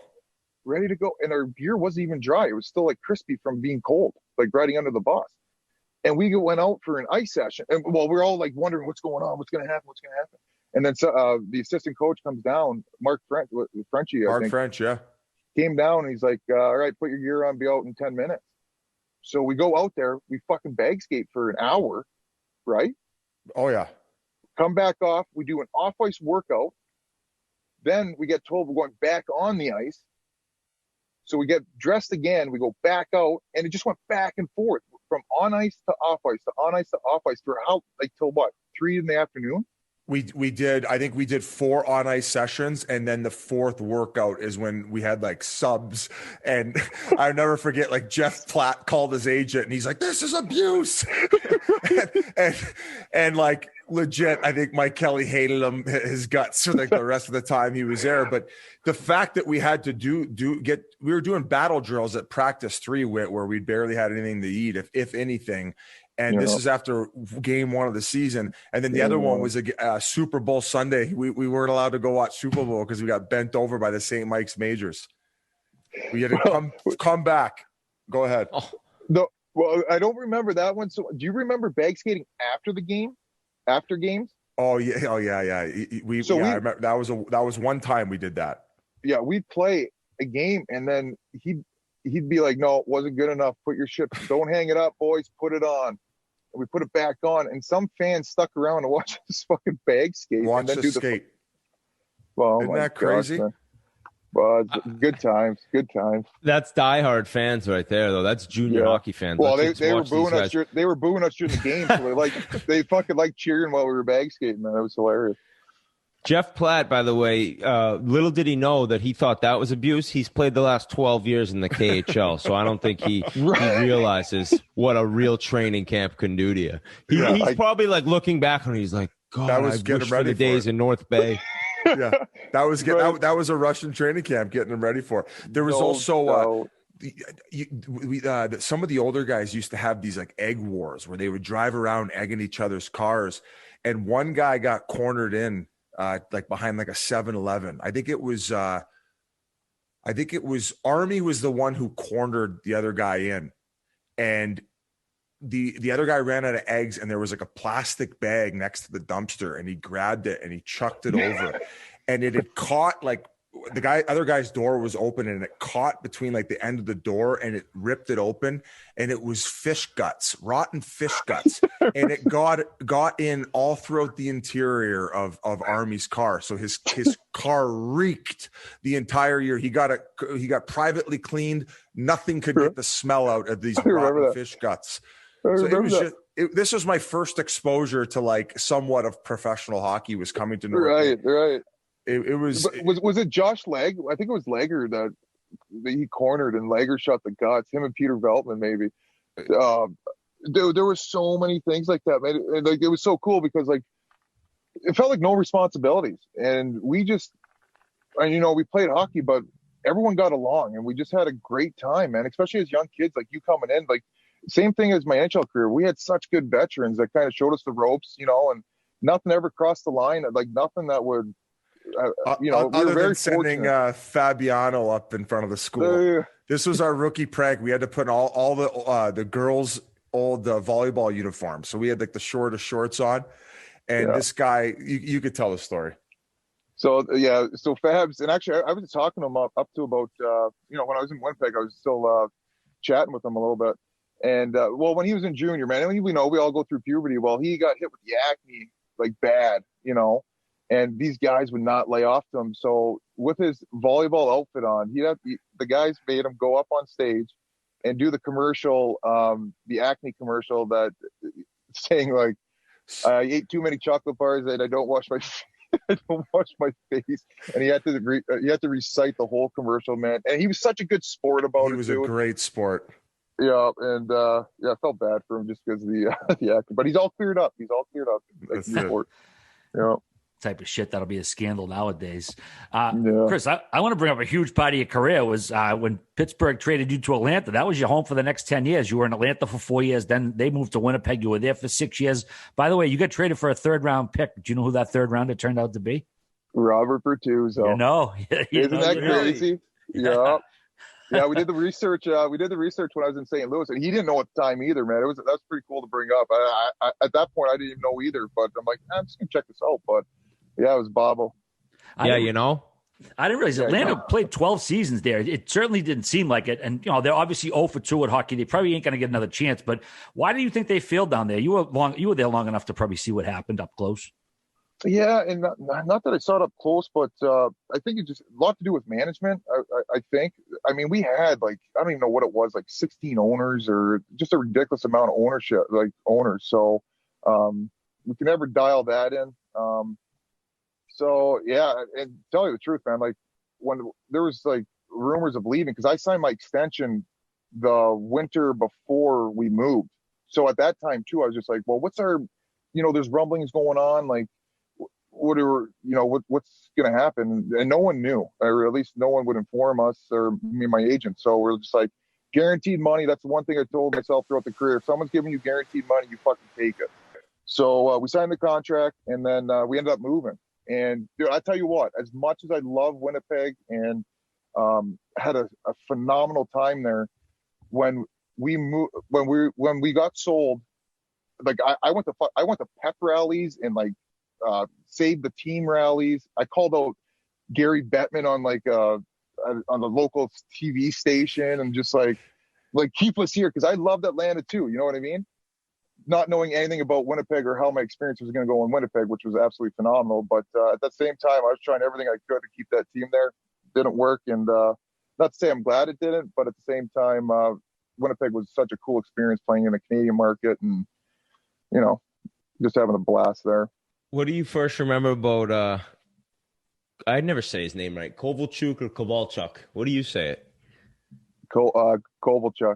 Kovalchuk. So what do you remember? I mean, he was a rock star. At that point, you went in there. I mean, that's kind of the best hockey he ever played, I would say, some of those years. Dude, like we had him, we had Kobe, Marian Hossa, Bobby Holik, Slava Kozlov, Chelly. Savard left the year before. Okay. But then we had, Chelios retired there. He played his last game there. Matthew Schneider. I mean, we had so many guys, man, that veteran guys, and just a great experience as a young guy to be able to learn, be a sponge and learn off all these guys. But Kobe, man, Kobe's a rock star, and he all he wanted to do was hang out with the boys. You know, he just wanted to be around the guys, and team dinners were his thing, whether it was the whole team or, you know, a handful of guys, but he'd always want to be in the mix. And I just thought that was super cool, because up to that point, hearing about Russians, like they just want to be by themselves or, you know, secluded, it was totally wrong, man. This guy, you just wanted to be around him. You just absorb people, and just a super cool guy. Were you on the ice or on the bench when Evander Kane KO'd Matt Cook? I was on the bench. But I haven't heard I keep in touch with Kaner a little bit, and he brings it up every conversation. You know what I mean? So he's still living on it. There was one Kane story I was going to ask you. Were you there for the whole tracksuit incident in Vancouver? Yeah. Is that common knowledge now how it all went down, or is that still closed door stuff?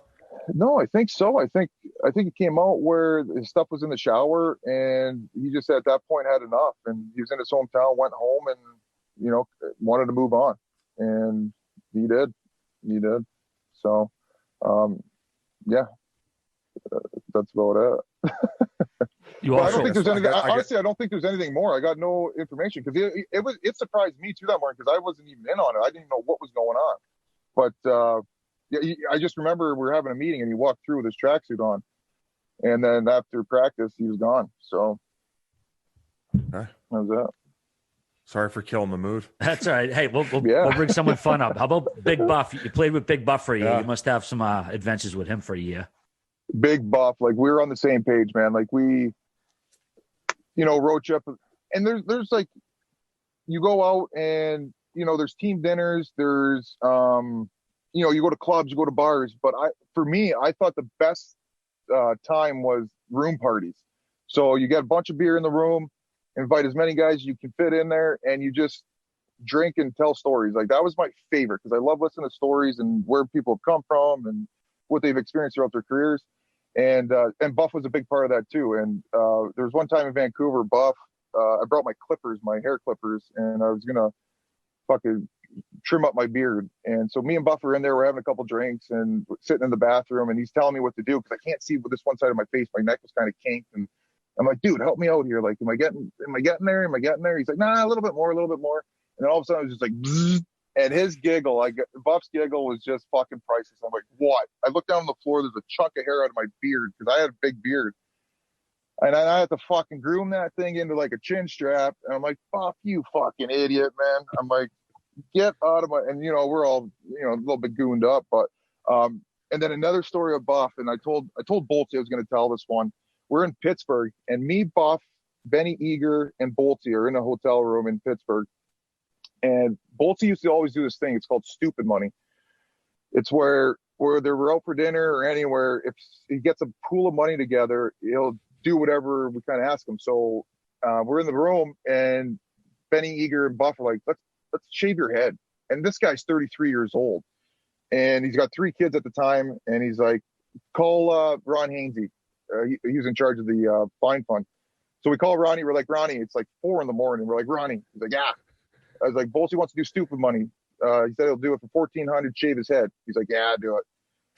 So we're like, yeah, I said, yeah, do it. So fucking Benny Eager and Buff are in the bathroom, and I'm on the bed. So I don't know what's going on. I know what's going on, but I don't look. They shave his head. Bolte comes out, and he's fucking down to like his, you know, he's got like a little prickly on his head, like all over. I'm like, holy shit, Bolte, what are you doing? And Benny Eager and Buff are like, get back in here, Bolte, we got a razor. They fucking put like soap on his head, and they bick his fucking head. And like I said, he's 34, 33 years old, 3 kids. The next morning, you walk on the bus, and Bolte fucking walks up with his cue ball head, man, and he's coming down the aisles, and the reaction on the bus, man, was just fucking priceless. And then we go to Toronto, and he's got to do his first like no bucket skate for warm up. And dude, his head was like red because it was like frost. It's like frostbite, dude. The guy, oh my. There was probably cuts on it too. There had to be a couple nicks. Oh, he had like fucking toilet paper here and over here. But no, Buff was always in for a good time, man, and I'm super happy I play with him because he kept things light. I don't want to make this sound like he wouldn't be upset after games when the team lost or anything, but he really didn't care, huh? Like, I sense like he loved hockey, but it was like it wasn't the be all end all. And you saw how he retired. It was just like, all right, I'm kind of all set. Is that accurate? Yeah, no, Buff cares, man. Like I know, but that's what I didn't word that correctly. I know he cares. He's going to be a lot looser after. Like normally, guys like no music on. Everyone's going to act grumpy, like they're like the mad. I feel like he'd be like, it ain't the end of the world. Like I don't know. He definitely puts stuff into perspective. Yeah, he puts stuff into perspective for sure, man. And he keeps it loose. Like when things are tight, man. Like, and I get nervous before games, but he'll come by and he'll flick my ear or something, or just to loosen things up. But Buff does care. He just has a different way of showing it. But he is so productive on the ice, man. It's absolutely insane. Like this guy, like the way he warms up is hilarious. He wears like a weight vest and like does jumping jacks, just like it's almost like a pretend workout. And then I'm like, dude, you're gonna hurt yourself or do something. But then by the time puck drops, man, he's a force. It just doesn't even make sense. It's almost frustrating because I know how hard I work and prepare, and Buff just doesn't have to do any of that, and he can take over a game and control a game whenever he wanted. I was gonna hop in quickly, just RA with the Saginaw talk, because I didn't ask you anything about it. As the first time you became a captain in the OHL, right? It's the first year there, like just about that year, and then you ended up getting moved over and playing with Stephen Weiss. Is that how you say his last name? What? Weiss. Yeah, talk about that year in general and just like what it meant to be an OHL captain. Yeah, no, it was cool, man. And I remember getting to see, and it was just super cool. Like I've never worn one, so there's responsibilities and stuff that I didn't even know about, except from the previous captains that I had, which were awesome. So I kind of had like a little baseline, I guess. But I was super proud, super honored to wear it. But I was only there for half a year, and then I went to Plymouth. But did you take the C over the following year? No, I think I took. Maybe the remainder of the year or that next year. Oh, so that's why you moved over for that like last playoff run because you knew you were going to end up moving off to pro, and it was the first time you'd moved organizations at least. I know we kind of switched things up, but you went over there and got to play with some pretty good players. Cole Jarrett being one of them. Right. So Costa Papista, who was our general manager at the time, he called me in and he's like, Thorbs, he's like, we're not going to make the playoffs. We're not going to go on a run. He's like, it's your last year. I got two teams that are interested. All I need to do is pick one. I got trades lined up for both. And he's like, Plymouth or Kitchener. And I'm like, man, Cole Jarrett was one of my best buddies growing up. I'm like, I'm going to Plymouth. It's just down the road too, right? So, I get in the car. Our PR guy, Prouder, drives me over to Plymouth, and I joined the team there. But we went on like a crazy run. Chad LaRose was there, Cole Jarrett, James Wisniewski, Ryan Ramsey, who was an unreal junior player, pro player. So we go on a huge run. We end up losing to Kitchener in the finals, and then Kitchener goes on that year to win the Memorial Cup. So hindsight 2020, right? I'm like, God dang it, I picked the wrong fucking team. But nonetheless, dude, we had a great team and just a great experience. And I mean, for Costa to do that, that was awesome. So yeah, it was a good time. It was Patrick Laine's first year. Of course, he just had a bunch of drama there, got traded to Columbus. What was your experience with him or impression of him? Was he a pretty unique kid? He seems to be like a different kind of guy, I guess. Yeah, no, he's very intense, and he just wants to do well. Like he wants to be productive, and the way he thinks he can help a team is by scoring goals and being productive offensively. Over the last couple of years, his defensive game, I think personally, has gotten way better, and he takes pride in it. But yeah, I sat next to him for the 2 years that I played with him, and just a great kid to conversate with, and very intelligent on his craft. You know what I mean? Even like from looking at my curve, he tried to get me to change my curve, and I'm like, Patty, get the fuck out of here! Like I'd use a shovel. You know what I mean? It ain't gonna matter. So, but yeah, just a super polite kid. Like, and these are my experiences with him, but I got nothing bad to say about Patty Laine. He was a super talent too. one of the Chiclets' favorite interview guests you got to spend a season with, and that's Tim Stapleton. Oh, you Buster. Busty. So was he as like ridiculous as we all know him to be when you were playing with him, or was he more quiet in the room? No, he was outgoing, man, and he was such a fun guy to be around. Like just an enthusiastic. And if there was a good time to be had, he was having. Oh yeah, you know what I mean. He loves you good times. Yeah, you want to be a part of it. So yeah, we had some fun times with Stapes, man. And for a small dude, I tell you what, like he was a heck of a hockey player, and fast, and his shot, and intense, like, and just like a fucking pit bull, you know. But just a great person too, man. He was a good teammate to have. Thorby, what's next now that you're retired? Like, do you want to stay in the game, or you're going to try to coach? I want to. I would love to get back in the game. Like I said, I ended up in the minors, so I kind of went full circle. I started in the minors, ended my career pretty much in the minors, and nothing's changed. You know what I mean? And I took a lot of pride in it as far as the kids came up to me and I was that veteran presence, whereas before, like when I started, I was like the kid asking the questions. So I loved the kids coming up to me and asking me, like, even just how's the NHL? How's the food in the NHL? Or what can I do? Can you help me in this? And I took a lot of pride in that. So as shitty of a situation as it was, those kids were awesome, man. Like, just to deal with, to play with, to be teammates with them. And it just made me think, I'm like, there's something missing. Like, I would love to get into the player development role, but like it's / mentor role. So I would just love to be able to have these kids be able to call whether they have a bad practice or a bad game or something off the ice happen. And I'm not a doctor in anything, but I think a conversation is important, or at least the opportunity to have one.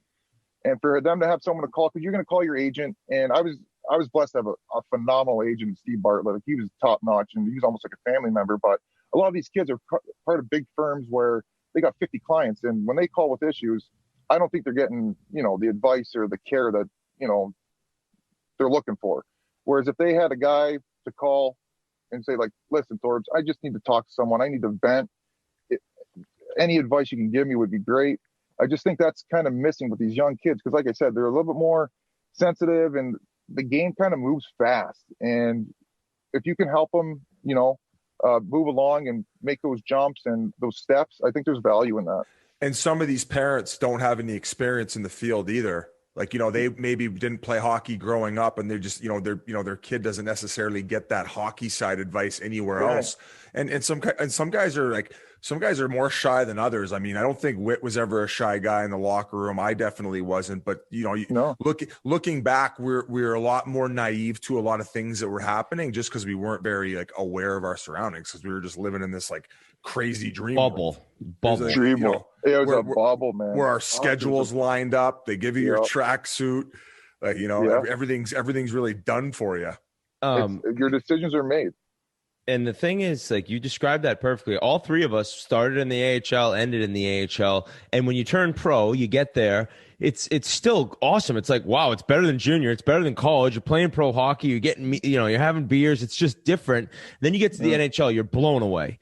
And then as the ride comes to an end and you get back and you go back to the AHL, you're like, oh my God, like, it's so much worse. It's so much different, but you're able to express to guys like, oh, you have to strive to get there because you don't even understand how much better you can have it. You know what I'm saying? You nailed it. Absolutely, man. Like the NHL is. Oh my God. Oh my God. I wish I could do it over and over and over again, man. Fuck. I mean, not like, oh my God. Yeah. The NHL. What about the first time you're in the air on a private plane and like somebody's bringing you your food? Sushi. And then you're like, hey, can I grab a Heineken? And they go get it. Yeah. There's sushi when you first come on, unlimited snacks. Like they check have into these hotels on the road. You're like, this is the sickest hotel I've ever seen. Do I have to pay to stay here? Right. Dude, do you remember, speaking of hotels, and I apologize for jumping on this one, but do you remember in Pittsburgh when, and I know you were fucking part of it. Till this day, I don't know, but I have a pretty good idea. Me and Jordan Stahl were roommates. And so you were in that room? Oh, dude, I'm like floor 4. So I get in the elevator. I'm by myself. I just got back from dinner with a buddy on Tampa. And I press 4 and I go to the fucking level, and Stalzy was out too with a couple buddies. And so I press 4, go up to the floor, the doors of the elevator open, and it's like a fucking VIP room. So like the beds are set up, the ironing board, the fucking dresser, the TV, the notes were on the fucking pillows. I'm like, oh shit. I'm like, I gotta get back. Like, whose room is this? So I get back on the elevator, the doors close, I press 4 again, the elevator opens again. I walk out, I'm like, what the fuck? So I get up to the pillows, I look at the cards on the pillows, one says Stahl and one says Thorburn. I'm like, no shit. So then I realize there's a hallway. I go down the hallway, I go into my room. All that's in my room is the steel part of the bed frame. Everything else they set up outside the elevator, but that was like the best prank anyone's ever pulled on me in my whole career, man. That was, I still tell that story, man. It was hilarious. Me and Malone literally spent 3 hours doing that. And there was like security came up. They're like, "What are you doing?" We're like, "Oh, these are our buddies. It's just a big prank." They were actually cool about it. I remember we were like, "Hey, we're all done. Bugsy's like, no, hold on. There's a little footrest for the chair. We forgot that. It was, I think we brought the stuff from the bathroom out. It was, well, then you got to show all the toilet paper, the shower, dude. It was the best prank. Like you said, you guys must have spent it. And I knew you and Bugsy had something to fucking do with it too. But that was legendary, bro. Instead of me saying like, "Oh my God, I was tortured my entire rookie year. I would never do that to anyone else." I was like, I can't wait to do that to somebody else. It was like that movie Biz when it's your turn to paddle the freshman. Yeah, like what we just talked about it the other day. Yeah. Help us out, R.A. Dazed and Confused. There you go, buddy. He's the movie guy. Did you have any more questions, R.A.? Not really. I mean, just stuff I don't want to go back to at this point. I mean, we've held them up for an hour here. I did want to note, Grinelli wanted me to let the listeners know, or the viewers, we're not filming a David Fincher movie tonight. We had to do some on-the-fly lighting, so that's why it looks a little funky in Chris's little cube here. So when this drops on YouTube, that's the reason why. We're going to waterboard him after the interview. We didn't want to bring up that as good as the career was, he lives in a truck now. Yeah. It's let's root for him for better days. Well, it's like Little House on the Prairie. I got one more for you. Just like we'll finish it off. Who would you say the funniest teammate you ever had was? Oh, man, I know it's tough, but dude, you got to pick someone. Do you remember some of my antics my first year? Biz, you're up there. You're in like my top 70 for sure. 70? Okay, nice. No, I didn't mean funny. I just meant sometimes our fans like hearing about the antics. Like I don't even remember what stupid shit I was doing back then. I remember when we had so I was the captain, like you were saying. I was the captain. So instead of going to the movies and stuff, my girl was 19 at the time, or 21 at the time in the States. And she was leaving. She's like, "You want to have your team over? Take my apartment." I'm like, I'm like, yes. So she buys us the beer. She gets it all in the apartment. And all the guys start coming over. And then all of a sudden the fucking knock comes at the door. And I open the door and it's fucking Biz. And Biz had a fucking 6-pack of root beer. And I'm like, what a nerd. Get out of here, dude. I'm like, I never drank till prom. You never drank? Prom was the first time I ever drank, Whit, and then the rest is history. You turned me into an alcoholic and a sex addict. Thanks a lot, Thorby. Yeah, they make pills for that. Dude, no, the two funniest guys that I played with that I could, is Eric Bolton and Andre Wall. Wazzy was fucking hilarious too, and the shit he did. He was. What, do you remember the noises when he make? Oh my gosh! Do you remember when he went into Tampa after Tampa's pregame skate? He went into the locker room, sat down, and started listening to Tortorella's like pregame skate like meeting, and then Tortorella's like, "Wazzy, what the fuck are you doing? Get out of here!" And then like 2 weeks later, they traded for him. Unreal. He was awesome. Yeah, Eric Bolton. It's a funny thing about Bolton is like he was petrifying on the ice. I was scared shitless of him. And then always everyone, for the most part, like most of those guys, it's like, yeah, he's the man off the ice and just cracks people up. He's got some great stories too, man.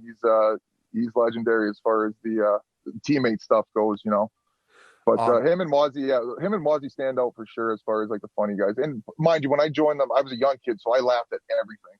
And But the stuff like Wazzy and Bolty did, man, everybody would fucking laugh at it. Is there one thing about Whit that you remember from your time playing with him that you think the fans would find funny? Whit, do you remember? I think Bugsy did it. Remember they spray painted your shoe blue and then nailed it to the fucking stall? No, you're mistaking two different stories. I've told this a bunch. That was the year before. It was. Oh no, that was that year. You're right. They were still burying me that year. New York. It was rookie party that night. We had an afternoon tilt against the Rangers. We lost 8-1. Terrian had a meeting with 17 players after the game. Everyone just waited. One by one? One-on-one meeting. Each one was at least 5 minutes, 17 guys. And then he knew we were going out. He was probably so furious. But finally, I was like, where are my shoes? They're like, they're under the towel over there, Whit. And they were spray painted fluorescent blue with number 19 in black on the toes. And then the other one was last game of the year. We played Toronto at home, and we had a back-to-back to finish the year. We weren't in the playoffs. We were terrible. And I go to grab my shoes out of my locker, and there's fucking nails in the toes of them. And I go to pull, and they ain't going anywhere. And I do a Pittsburgh Penguin team-issued terrible sandals with my suit to the plane. And I got fined for that. Oh my God. That was, like we said, dude, we would do anything. I'd let you break both of my arms to let me go back in time and do all that stuff again. You don't realize 100%. What you have till it's gone, for Christ's sake. I'd give him my knees, 100%. But they already took them. Thorby, this was great. It was awesome catching up with you. I hope that that's a great idea that you have, working in the game and staying in the game, and how you could help players coming up. And I think that you did it all, man. And I'm really happy to see you in a good spot post retirement, and we appreciate it. Thanks, boys. I appreciate you guys having a great talk, man. It's nice to talk hockey and talk about memories, man. Because for the most part, dude, they were all good memories, man. I just wish I had a better memory to remember everything. You know what I mean? And like, I know there's guys that wrote stuff down, but I just thought I'd always remember, and fuck, I don't. Do you remember that when we scrapped in practice? Dude, no, you brought this up, and I can't. I've tried to think about it and remember. I fought 3 guys in practice that year. You, Steve Dix, he broke my nose. I remember Dixie's fight. I do remember that one. Yeah. Yeah, he blew your nose up. Oh, that's yeah, right. That was the beginning. Pound, he was tough. He was one of the toughest guys I ever played with. Thorby, thank you so much for joining us. People are going to love this. Congrats on the way it all ended. Storybook ending, and best of luck in your post-career, my friend. Oh, my gosh. Thank you, guys. And we'll be in touch. I'll be talking to you guys.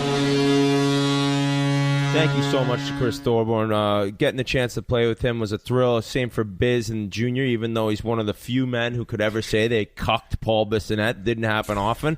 I think you were the guy usually cucking other guys, but Thorby owned you in Junior. And shout out to where he was giving that interview, because it looked like he was in a cave in Afghanistan with an old light on him. But we appreciate him coming on.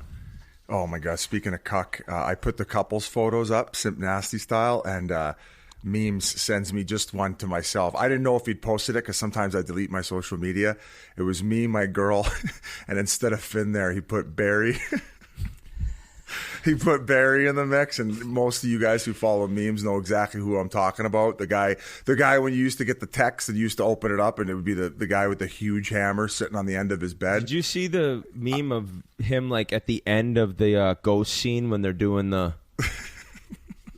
It's so good. He put Barry instead of who? Instead of I don't think Memes did it. Somebody sent to me. So Barry's like upside down, and when you see them with the hand like making the vase, like you see Barry like laying at the. Oh my God! This guy, it's like he won't go away, and nor should he. I love Barry. So I was happy that Memes didn't post that on the main thing. I would have been getting roasted. The cuck monster back. Non-stop roasting. All right, the 75-inch TV, not the 50. The ribeye, not the sirloin. Business, not coach. There are times when paying a little more is worth it. Just like there's a world of difference between stretched out sadness in your drawers and Tommy John underwear. When you're wearing Tommy John underwear, you're that much more comfortable, so you can do everything better. That's why Tommy John doesn't have customers, they have fanatics. Because with dozens of comfort innovations, once you've tried Tommy John underwear, you're never going back. Innovations like breathable, lightweight, moisture-wicking fabric with 4 times the stretch of competing brands. With over 13 million pairs sold, men across America love Tommy John underwear because they keep everything in place. No more flopping or sticking to yourself. And as you get older, it gets a little more floppier and a little more stickier. I have a ton of Tommy John in my drawers, and you should be following suit for super comfy underwear every day. Talk much? And Tommy John underwear comes with a non-rolling waistband for the perfect fit. The legs never ride up, and you're covered with their no wedgie guarantee. Returns and exchanges are free, and right now, get 15% off your first order at TommyJohn.com/chiclets. That's 15% off Tommy John underwear and loungewear at TommyJohn.com/chiclets. TommyJohn.com/chiclets. See site for details. All right, moving right along, we're going to head over to the West right about now. Biz, you were just covering this crazy best-of-7 series in the middle of the season due to all the crazy scheduling and rescheduling and postponement. Arizona and St. Louis have played a best-of-7 in the middle of the season. Game 7, if you will, is actually today, Monday afternoon. And, man, the Yotes have hung with the Blues, brother. Yeah. Connor Garland, 6 goals, 8 assists, 14 games. This kid, I love watching him play. Biz, what's your take on the state of the Yotes? I'm a homer, but boys have been playing awesome. So far in this series, they played 6 games. Each team's got 7 points. So I'm going to Aspen. I got Monday off. They're playing a matinee game. I didn't realize it was President's Day. I was unsure why they were playing in the afternoon, but they have an opportunity to, show the league that they're for real. I think St. Louis was considered a top dog in the West. Them, Colorado in Vegas, definitely at the top. And as you said, RA, the boys have been hanging with them. That top line for the Coyotes, Rick Tocchet put them together called the short leash line. A couple young guys. Garland's leading the way, but Keller's been, coming into his own. That Schmaltz kid has definitely impressed. And as far as our second line, this Christian Dvorak played in London. Shocker. Probably making more than he's been awesome as well for the Coyotes. And then, of course, Darcy Kemper and net. But overall, it's been fun to watch. It's gotten chippy. Garland's definitely getting a lot more attention these days as far as guys sticking him. There was a clip with our boy, Ortuzzo, giving him with the shimmy shake from the bench.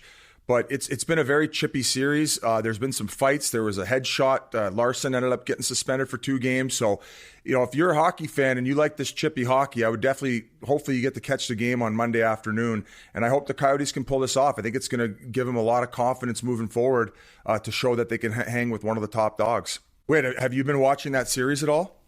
I have been. It's been interesting to see how hard they've played against him, and I thought St. Louis would end up kind of taking over and winning that series 5-2, and Coyotes can make it 5-2 for themselves with a win today, right? In the 7 games, it would. Right now they've each got 3 wins, 7 points. Oh, I'm sorry. I thought it was no. Coyotes were up 3-1 in the series, and then the last 2 they've dropped at home. As far as St. Louis is concerned, Fox looked really good. He's probably been their best defender. Krug's been solid.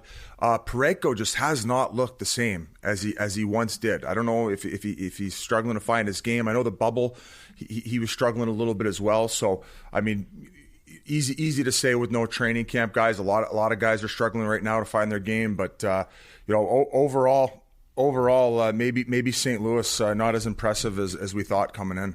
I think that the guy in St. Louis that needs to be mentioned is this Jordan Kyrou. Yeah. Because you want to see somebody play with speed, a new age NHL player. I say that, tongue-in-cheek, new age. Everyone's been fast for a while now, but oh my God, does this dude motor.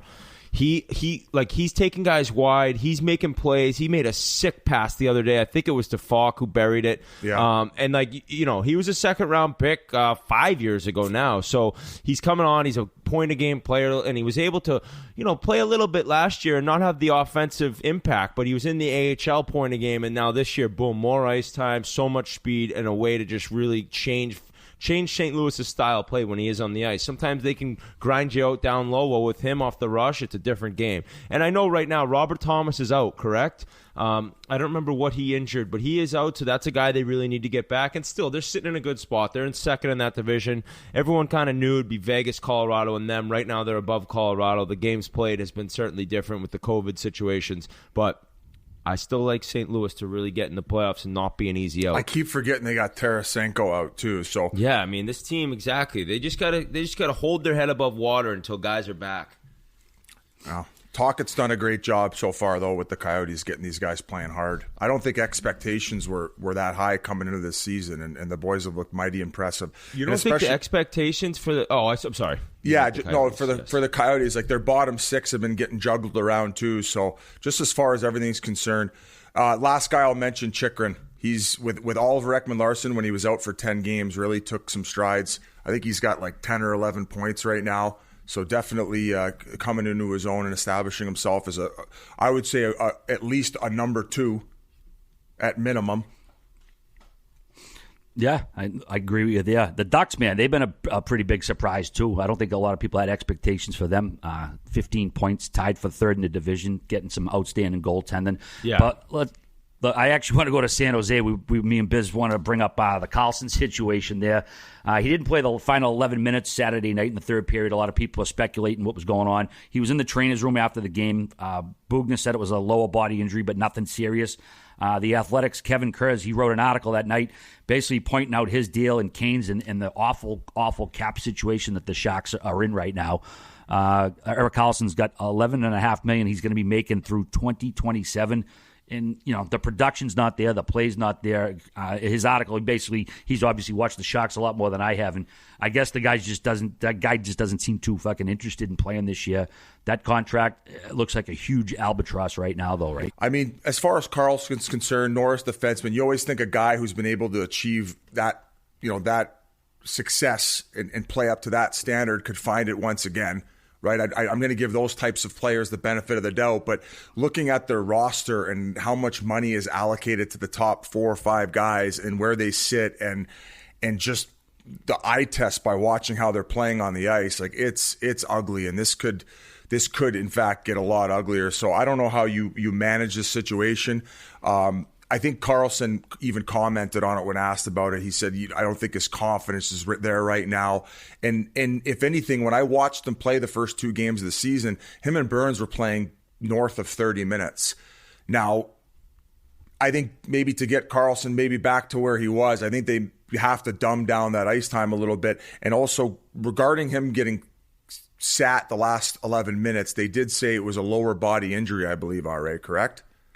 Correct. Not serious, but that's what Bugner said after the game. And I want to say that it was something that last year that it was affecting him lower body. Not sure if it's the exact same injury. So if he's not completely healthy, it's also hard to hold him to that standard of what he once was playing. So if he's trying to battle through it, then I'll be a lot more lenient. But they got some tough contracts there looking forward.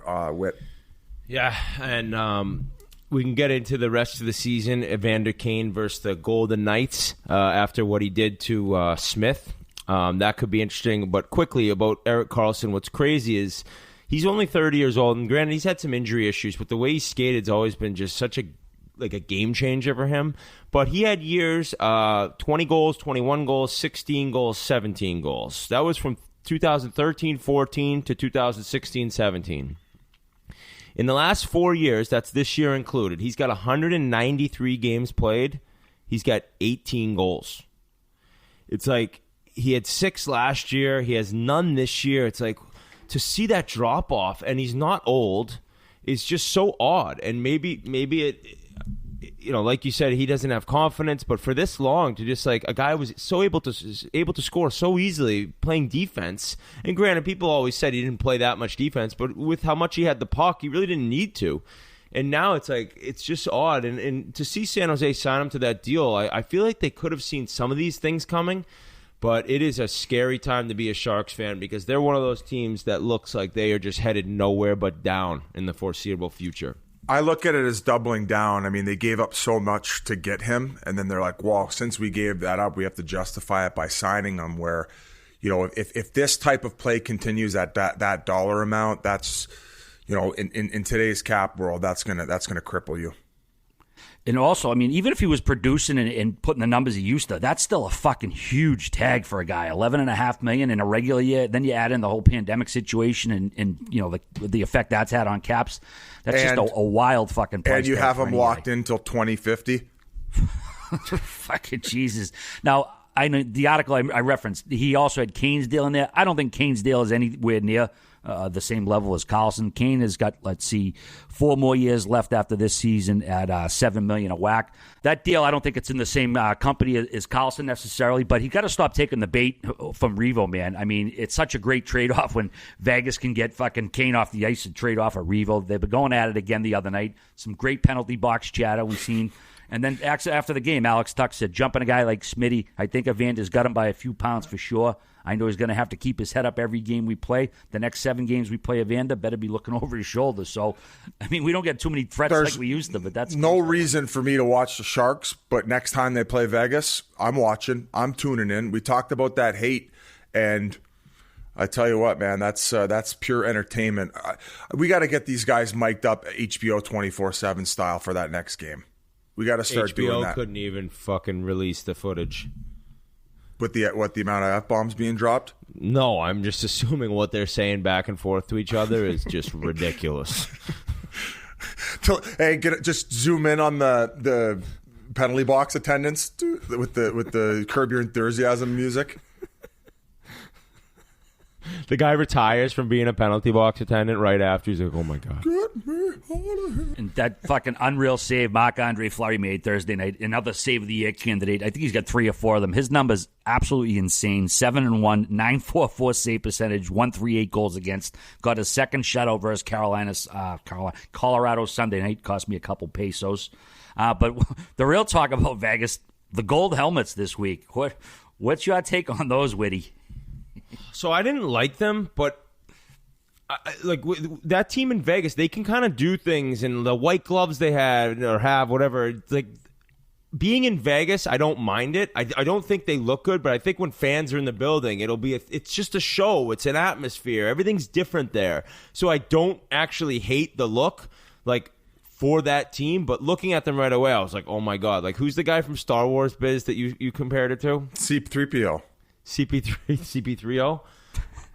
What a comparison. What a comparison. Because right away I saw it, I was like, but you could see them pulling it off with that place bumping and them going maybe to the Stanley Cup final this year. Who knows if we'll see them again. They lost, though. They may not wear them again. It was a losing effort.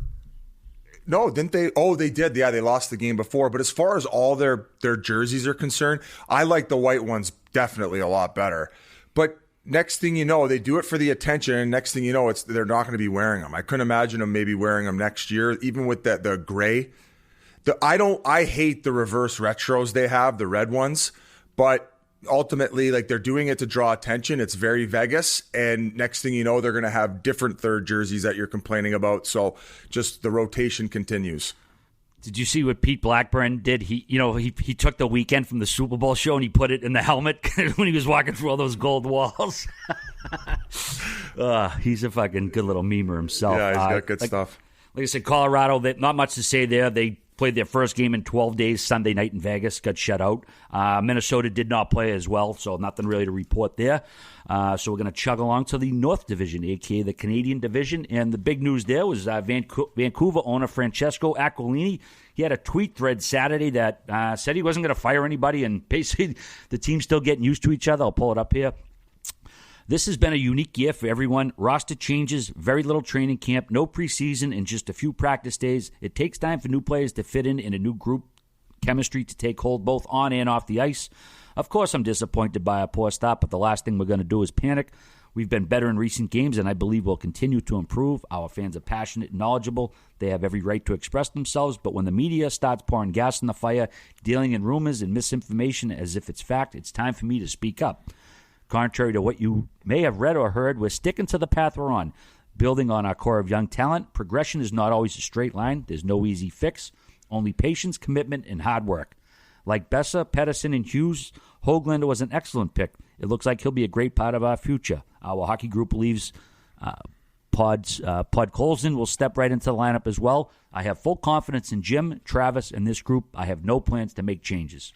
And then they went out and played their best game of the season versus Calgary that night. That was had an obvious effect on the team. Yeah, that was quite the response. And I mean, I don't blame him with his comments. It is still early, and they did not have a training camp, and they made a few significant moves. Now, as far as Aquilini's concerned, probably one of the more involved owners in the league as far as what's happening with moves. Like, I've heard in the past when Mike Gillis was GM, he would like nix trades. He'd say, no, we're not moving this person for this person. So sometimes as a general manager, it handcuffs you a little bit. So it's hard for me to be very critical of Benning and maybe the cap situation or some of the moves he's made, depending on what information and what he's allowed to do as far as the ownership's concerned. Now, their play was not very good.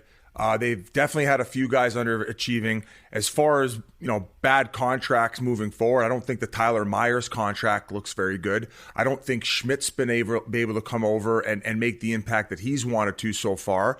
But as I said, as a guy who's going to be a little bit more lenient to the fact that they didn't have a training camp, they got some pretty good weapons there that can turn this thing around. Now, the only question moving forward is, are you going to be able to button up these young guys, mainly Pettersson and Quinn Hughes, to nice contracts? Their cap situation is not very good. Benning has not done a good job with that. As far as drafting and developing some of these young prospects, I think they've done 10 out of 10. Would you not say, as far as talent pool, young guys they're probably one of the more superior teams in the league? Yeah, they're right there. Goaltending's been horrific. When neither goalie's above 900 save percentage, you're going to have issues, and that's been the case. And I think that their effort against Calgary the other night was great to see. If you're a Canucks fan, they're really answering the bell in terms of how things have started. Now, yeah, they do have some great young talent. I think right now some of those guys maybe aren't playing up to snuff, but they will. I won't be surprised at all if they will. Now, you look at it, not every draft's going to be a home run, but like 2016 they picked that Ole Ulevy, and they picked him 5th overall. It was before Matthew Tkachuk, Charlie McAvoy, Jacob Chychrun. It was a lot of different players that they could have had. He hasn't done much, right? So that's a guy where you're looking at a top 5 pick. You kind of need to hit home runs there. He's struggled so far. He's got a goal this year, but just hasn't really made his presence in the NHL. It's been 5 years, which now kind of seems like a long time after the top 5 picks come into the league. So there's definitely issues there. I understand where the owner's coming from in terms of I'm not making changes. Last year was great, and we lost some key players, Markstrom being the biggest one. Why would I rush to judgment right now? The thing is, though, if I look at that division, I think Toronto and Montreal have shown to be the class of the North. And I think after that, you're looking at Edmonton, Calgary, and Winnipeg, and one of those teams is going to miss the playoffs, and 2 of them will get in. I think Ottawa and Vancouver already with these starts, I don't think they have a chance. And so you look at the top 2 I mentioned, they'll be in, and then the other 3 remaining, one of those guys will be out. So it's definitely a tough season if you're a Canucks fan and some of these players, and I don't think that they can't turn it around and definitely start winning games, and you see Pettersson make more plays and probably definitely go on one of those runs where he's getting 20 points over a 12-game span, something like that. But still, right now it's disappointing, and that's kind of just, there's no other way to put it. And goaltending being one of the main issues. You can't win in this league without getting good goaltending. It's impossible. And going back to Aquilini's comments, he believes in his general manager. That's fine. I read this on Twitter. Mike Gillis was fired after an 83-point season, a mark the Canucks have beaten once in 7 seasons under Benning. So at what point for a guy, you fired one guy for underachieving. Now you've given one guy 7 seasons in order to make things right. If they don't make playoffs, all of a sudden you did trade that first rounder for JT Miller. I didn't think it was a great play at the time because I didn't think they were ready to make that next jump. All of a sudden, I believe that first rounder has been backed up to this year. Now, well, what if they finish as a bottom feeder? Well, you just gave up another top 10 pick to not make playoffs. So I don't know. I think there's definitely some head scratchers as far as an organization, but they're not in the worst position. That's for sure. I will say it would be a nightmare as a general manager to have an owner that's super involved in making decisions. It's like GMs don't even want to take jobs where they're not given full carte blanche to make the moves they want to make. Sorry, R.A., go ahead, buddy. No, I wasn't trying to distract. Just I know we're up against it. I Yeah. I didn't want to sit here and talk about Vancouver, we still got a bunch of other shit to get to. Namely, Toronto. The Maple Leafs keep chugging along, still in first despite a Saturday night loss to Montreal. 23 points, leading the league. They're getting Jumbo back today, Monday, after missing 2 games. The injury was unfortunate, Joe said, but I feel really good now. I can't wait to play tomorrow. He's back on a line with Pablo and Mitch. Amana, 7 goals, 15 assists, 22 points, tied with Patty Kane for third in the league. He leads all forwards in time of ice, too, 22 minutes and 55 seconds. That's pretty good. Matthews absolutely tearing it up, leads the NHL in goals. I mean, we got to mention the Leafs. I mean, I know it seems like we do every week, but as long as they keep winning, we're going to keep stroking them off, I suppose. I'll keep it short and sweet. I think they're going to win the Cup. I want them to win the Cup. I've said this. I want the Toronto Maple Leafs to win the Stanley Cup this year. I'm openly rooting for them. Yeah, I mean, all the guys. Listen, our main criticism of that team is they gave the top 4 guys way too much money, and it's hard to survive in today's league when you're paying so much to the top guys where you don't have any other players to contribute. Well, they got guys on good deals contributing right now. I know Simmons is injured, but he was a main pickup for $1.5 million. You got Jumbo Joe. They got there's this Travis Boyd guy. Everybody's going crazy over his analytic numbers. I have watched a little bit. He has looked really good. But just as far as their top 4 guys, between Marner, Matthews, Tavares, and Nylander, I mean, they're basically clicking at a point a game. And I was a doubter of Nylander when they signed that deal. I thought it was a crazy deal at the time because I don't think that he'd earned it per se. But I'm putting the clown nose on for that one because right now he looks good. And if he can start producing in playoffs, that's going to be the sandpaper finish. The Muzzin trade was huge. Also, he's a beast. He can pitch in offensively, but he's also just so difficult to play against. He's hard nosed. You saw what he did to Matthew Tkachuk. He's a prick to play against. And then Justin Hall too, who I mean, you know, I didn't know much about him, right? He's played some big minutes. He's played like top pairing against top players. We talk about him playing against McDavid and things. So they're getting contributions from guys, whereas you're not just looking at the top 4 highest paid players. It's like you need the depth, and that's kind of the difference with this Maple Leafs team, I think, is that guys are really pitching in. Like Kerfoot, he was a great player to bring over. Kind of, he brings like all elements. It's just a fun team to watch. I'll say that. As we get closer toward the deadline here, and I know because of this COVID protocol, it's a little bit harder, and you're probably more inclined to make a deal a little bit before the actual deadline. But we'll talk about more of that in future episodes. But I think there's probably one more piece that they have to add. It'll be interesting to start scoping out like who's necessarily on the trading blocks as to who they could add to put them up. I still think they need one more piece. Yeah, we still got deadline stuff to get to, too. That's going to be an exciting time. A couple more notes from the division before we send it over to Cameron Hughes, the professional fan. Edmonton waived James Neal. No surprise he wasn't scooped up with that deal. Montreal waived Paul, don't call me Tom Byron, for the purposes of sending him to the taxi squad. $3.4 million. Nobody picked that up either. And, hey, most guys have tried different ways to last longer in bed, but thinking about playoff seedings and potential matchups doesn't always work. The folks at Roman, an online men's health company, are changing the game with Roman Swipes, the secret to longer-lasting sex. Roman Swipes are a clinically proven way to last longer in bed. They're effective, easy to use, and fast-acting, and the best part, they don't require a prescription. Roman can ship swipes to you in discreet, unmarked packaging, and each swipes packet is small enough to hide in your wallet for whenever you need it. They're super easy to use. You just take the swipes out of the packet, swipe it on, let it dry, and you're good to go. That's it. Go to GetRoman.com/Chiclets and you get your first month of swipes for just $5 when you choose a monthly plan. That's GetRoman.com/Chiclets. Biz, you interviewed this guy. You did this one solo. I didn't know if you want to give a quick How about that before. title, a professional fan? That is... That's a pretty good gig he's got going. And listen, very humble guy, very grateful for what he does. I met him throughout the years, and I thought he'd be an interesting guy to get on. And I think we should set it over to Cameron Hughes, the professional fan. Well, this was kind of a random interview. It was Tuesday night. I get another text from a guy who just released a book. A very odd job in the NHL, and I guess he'd be better to describe it. Welcome to the Spittin Chiclets podcast, Cameron Hughes, and recently released book, King of Cheer. King of Cheer, yeah. Who knew I could be an author, right? I mean, I'm a bad dancer, but not a bad writer. Well, so the reason I wanted to have you on is just to explain your whole story and how it came to be. Yeah, I was trying to find myself back in '94, and the Sens were a new team in the NHL. They were horrible. They were playing against the Jets one night in the middle of January, 30 feet of snow.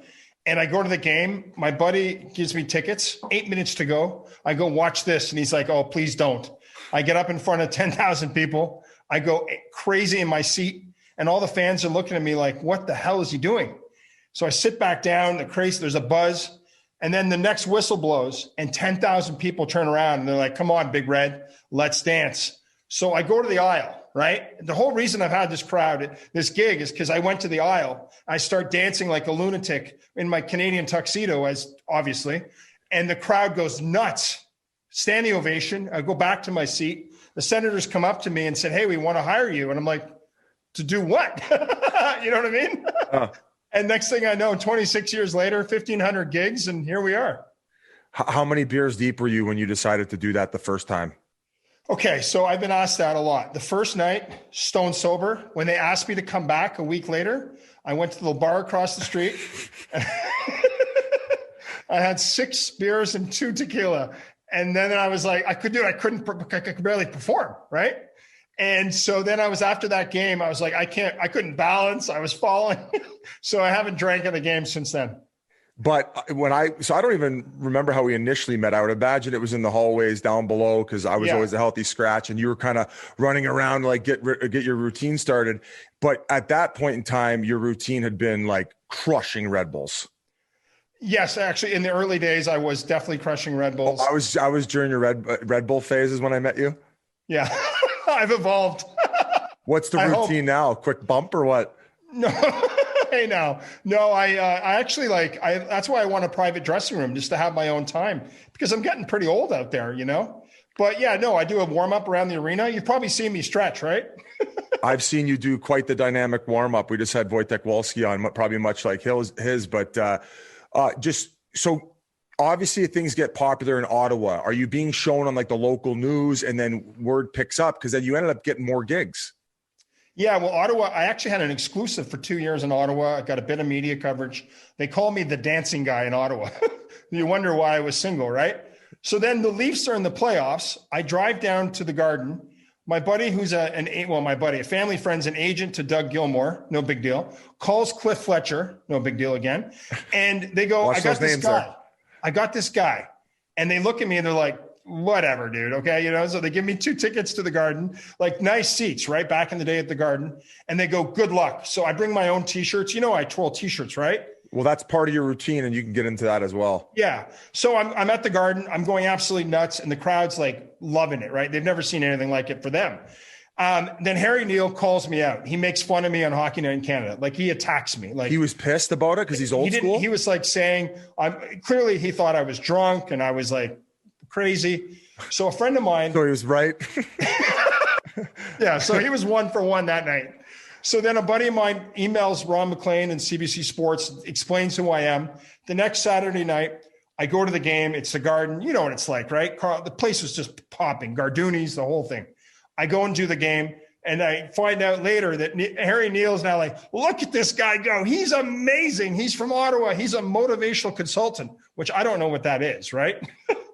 But then suddenly everyone across Canada now was like, wait a minute, who is this guy? And that was the moment I drove back, had my Timmies and said, I was like, this is what I want to do, and it kind of lit this spark in me. So then you figure it out. You started hopping around from team to team to league to league. I mean, talk about all the different places this has ended up bringing you because you've transferred sports even. Yeah, so I just started to show up and other teams would call. I mean, remember when the Buffalo Sabres at Marineland Arena, the scoreboard fell? So they called me. So suddenly I'm going to Buffalo. Did 10 games in a row in Buffalo. And then Washington sees me. And then all these other teams start to see me. And then I got a booking agent who represents like all these acts. Remember Morgana, the Kissing Bandit? No.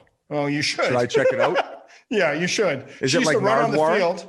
And she was kind of like the Dolly Parton of cheering, if you know what I'm saying. She had huge bombs. Correct. And she would run onto the field. And anyhow, I had the same age, Crazy George. So I got a booking agent. I started to tour around. I was doing like the Spokane Chiefs and all these other minor league games. And then I started doing other sporting events. And that's when it kind of like, I realized I can make a living doing this, because it took a long time to prove to people that I could add value, right? Well, all the way to the U.S. Open. I remember you danced during a game between Djokovic and who was the other? Was it Federer? It was a Djokovic match, and then I had another interaction with Federer. But yeah, it was live on ESPN. They called me onto the court, and there I am dancing with Novak. That's unbelievable. I mean, yeah. What was the other thing I was going to ask you about? You ended up going over to Cardiff as well in England. So you've actually, I believe, danced for every single team at one point that I've been on in pro. That's been the goal, but usually sometimes you're there, sometimes you're not. Yeah, right. You got to go down to the fucking dirty leagues, my friend. Then you, yeah. Did you do it in Wheeling as well? Wheeling, yeah, obviously. Did 4 games in Wheeling. By the way, let's talk about that arena. Oh my God, right? That place is it's crazy. West Banco, baby. Let's go. We used to have Moondog bobblehead night. It was just a special place. Now, I would probably say it'd be fair to pinnacle of your career. We got to go back to the few of the Olympic stories anyway. Let's go back to 2002. 2002 was crazy. My buddy was running the Olympics. I got an RV, bunch of guys. We met in Vegas. Not a good way to start a road trip. We go to Salt Lake. We've got an RV. We've got all the Canadian flags on the RV. Go Canada, go, doing all these promos. And then I get a pass to go to all the games. I was like going to all these events, not getting paid, just doing it. It's the night before Canada's playing the US in the gold medal game. These friends of mine, these sponsor hotel, Coke, gave me a hotel room. I'm downstairs on Saturday morning, the night before the game. Janet Gretzky walks by. She's just come out of the spa. And she says, I'll see you at the game tonight. And I turn around. I'm like, oh, hi. And I tell her the story. We're in the basement of this hotel. I go, actually, I've been banned from performing. She goes, that's bullshit. The U.S. banned him, G. They pigeon tossed him because he was rooting too hard for Canada during all the preliminary games. No, but so you were too? No, I was saying they were trying to nix you, and that's why you told Janet the story, right? Yeah. So I tell Janet the story.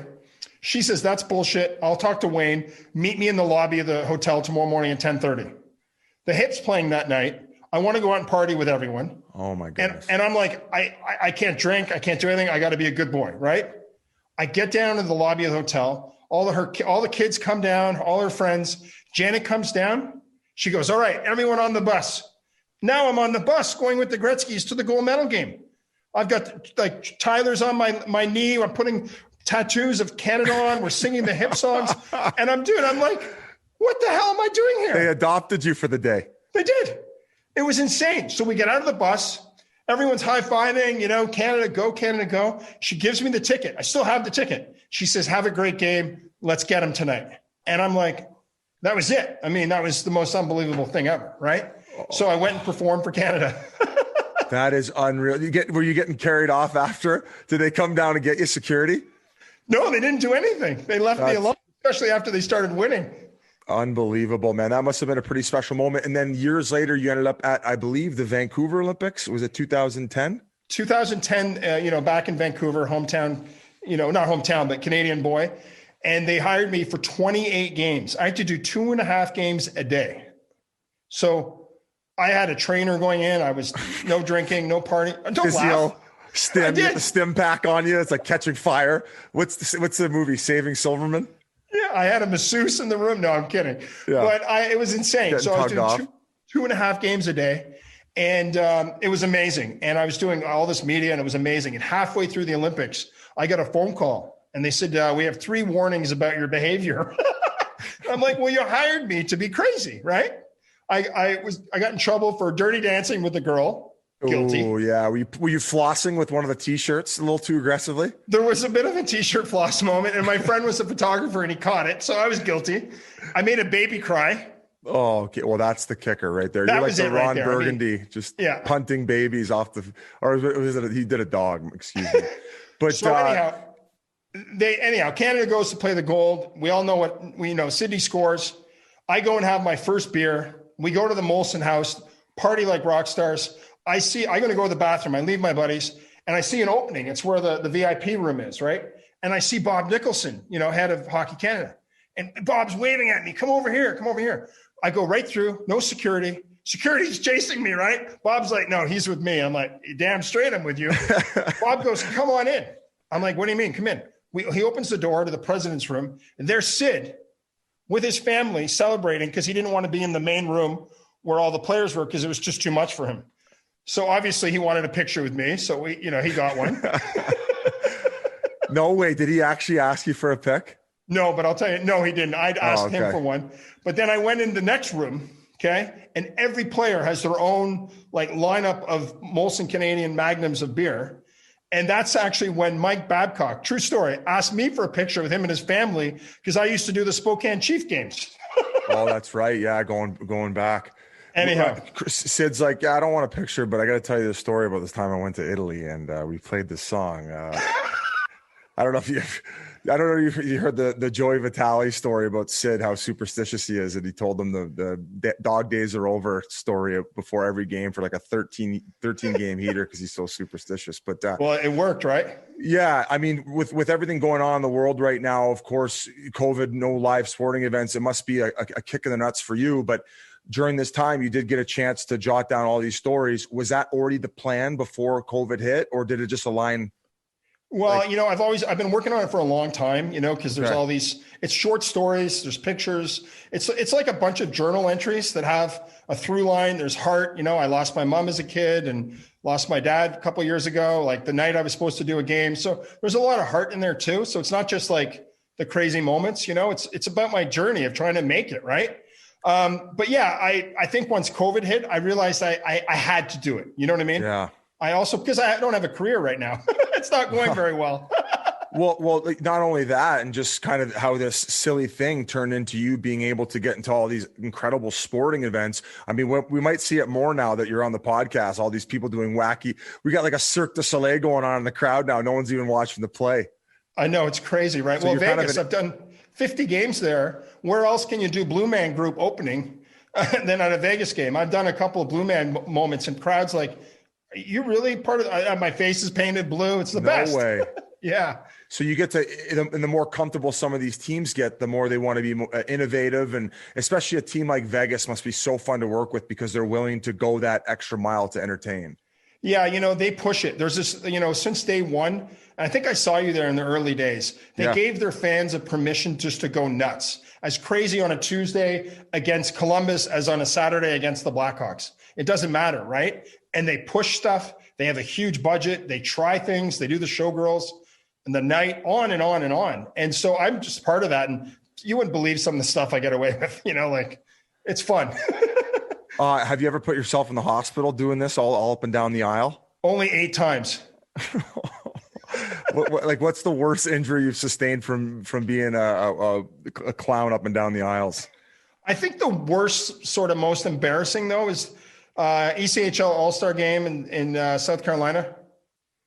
And I fell down like a massive set of stairs and I didn't stop. And everyone thought it was a bit because it looked like really well done.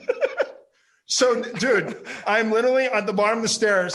I can't get up. The play's going on. So the fans aren't watching me and I'm screaming for help and nobody comes and helps me. They just thought, oh, t-shirt guy's doing a funny bit. Yeah. So I had like a 5th, 10th, 20th degree sprain. The trainer's like, you're an ass. Look at like what you're doing. Yeah. And I come back in the third period on crutches. My ankle's like wrapped like a linebacker's leg and I got paid. Oh, I was going to say at that point, if you would have done the whole t-shirt removal thing and spinning it out and gunning it out, that would have been quite the icing on the cake. Well, any bucket list things that you want to achieve moving forward Super Bowl, what's the mega ship? I think this, it's funny. Yeah. Super Bowl would be the one. I did the Grey Cup, 68,000 people. That was unbelievable. They gave me, 60-second timeout to get the crowd going. Then Stanley Cup Finals, Ottawa against whoever. Did you ever have a panic attack before one performance because you got too amped up? Like, was there anything that like happened beforehand? How many times? That's like a regular occurrence. You don't know what you're going to get going in. I think that I learned. Probably like a lot of athletes, like you guys, you have to learn to peak at the right time. Like you have your nap, you do your warm up, and then you get going. I used to come to the arenas. And I'd be so excited that by the time the game started, I'd be wiped, And, the road's exhausting, but I'm just a one-man band, That's true. You got your 60 seconds to perform, a little Roman swipe, and then you're off. How much of it is choreographed, or do you all just figure it out on the spot? Well, like the first big intro now is choreographed. In the early days, I would just go. They'd play music and they'd try to catch me. And now we try to plan it just to orchestrate like a big wow. And then the fans kind of know who I am, so they can play along. And everyone knows the power of the Jumbotron. Oh, that was definitely a game changer. Because I mean, back in 2002 when it was in Salt Lake City, did they even have a Jumbotron? I don't think so. I mean, they didn't when I first started. There was no entertainment departments. There wasn't all this stuff. And I did a couple of Memorial Cups and some places they don't care. They just like go, you know what I mean? Yeah. You're doing like the fucking, what's the DMX or whatever? Like that. You're in front of like ladies breastfeeding. You're like, one last story actually, before we let you go. You kind of got the McDavid Chiclets bump from McDavid one time when you were on a date. Well, look, he was there in Quebec City receiving a CHL award for Player of the Year. He was with Alex DeBrincat, Strome. They walk into a bar. They were just turned 18. I'm on my third date with a girl who comes to Quebec City. Obviously romantic, right? Go see a guy who's trolling T-shirts. And yeah, that's romantic. Yeah. So in walks the three guys. And I knew Connor's agent. So I walked over and said, hi, we're all having drinks. We're partying. And we're just telling stories. We're laughing. We're being goofy. And I see that girl over there. They're like, yeah, I'm on a third date with her. They're like, what? That's insane. And then I told her the movie she produced. And they're like, can we meet her? The movie was MVP, Most Valuable Primate. Oh, yeah. Good. Solid flick. Oscar worthy. Like Oscar, right? So she used to be in charge of the Chimp. And she'd be when it would do all the promos around the NHL. And the boys said they used to watch the movie on the bus. And they're like, can we meet her? And she's from Edmonton. So she doesn't know who Connor is. She lives in LA, So they come over to meet her and they're fascinated by her. And then we'd run into each other the rest of the weekend. And every time we'd see them, she'd tell them a new story about the Chimp and all of its shenanigans. So cut to a year and a half later, Biz, I got hired by the Oilers to do a game. Okay. Light it up. Awesome. Crowd's amazing. Saturday night, Connor gets the first star. Scores a beauty in overtime. I'm about to cross over to go to my locker room. I got to go by the Oilers dressing room. All the PR guys are like, wait, please wait for all the players. I'm like standing there politely. Connor comes off, gives me a huge hug. And he's like, yeah, man, so great to see you. Oh my God, it's been a while, blah, blah, blah. And he goes off and he says, see you later. And the PR guys are like, what the fuck just happened? Yeah. And I look at them and I go, hey, boys, what happens in Quebec City stays in Quebec City. Most Valuable Primate, baby. Take a look at them. That just goes to show the encounters you've had with the hockey community. They've really embraced you. And it's an awesome community, isn't it? It's a really special group of people, yeah. And behind the scenes, the fun and the respect too, right? That these guys have for everyone, for how hard we work and what we put out there. So yeah, it's been great. Thank you so much for coming on. This was great. Check out his book, King of Cheer. Cameron Hughes, thank you so much for joining us. Great to be on, guys. Cheers. Appreciate it. Yeah, big thank you to Cameron Hughes for jumping on. Met him throughout my playing days. And how about that? A professional fan. What a gig he's got going to amp up fans, cranking Red Bulls and doing the Cotton Eye Joe in the aisle. Nice. Well, Biz, the Super Bowl and Valentine's Day just happened, and chances are that if you aren't on the DHM Detox train yet, you were feeling awful the next day after boozing. DHM Detox is the vitamin for when you drink, and it's here to help with liver support, help break down toxins, and get you feeling fresh the next morning. Time is our most valuable asset, so why waste another day? For just a few dollars per night, you can be prepared for all of life's moments.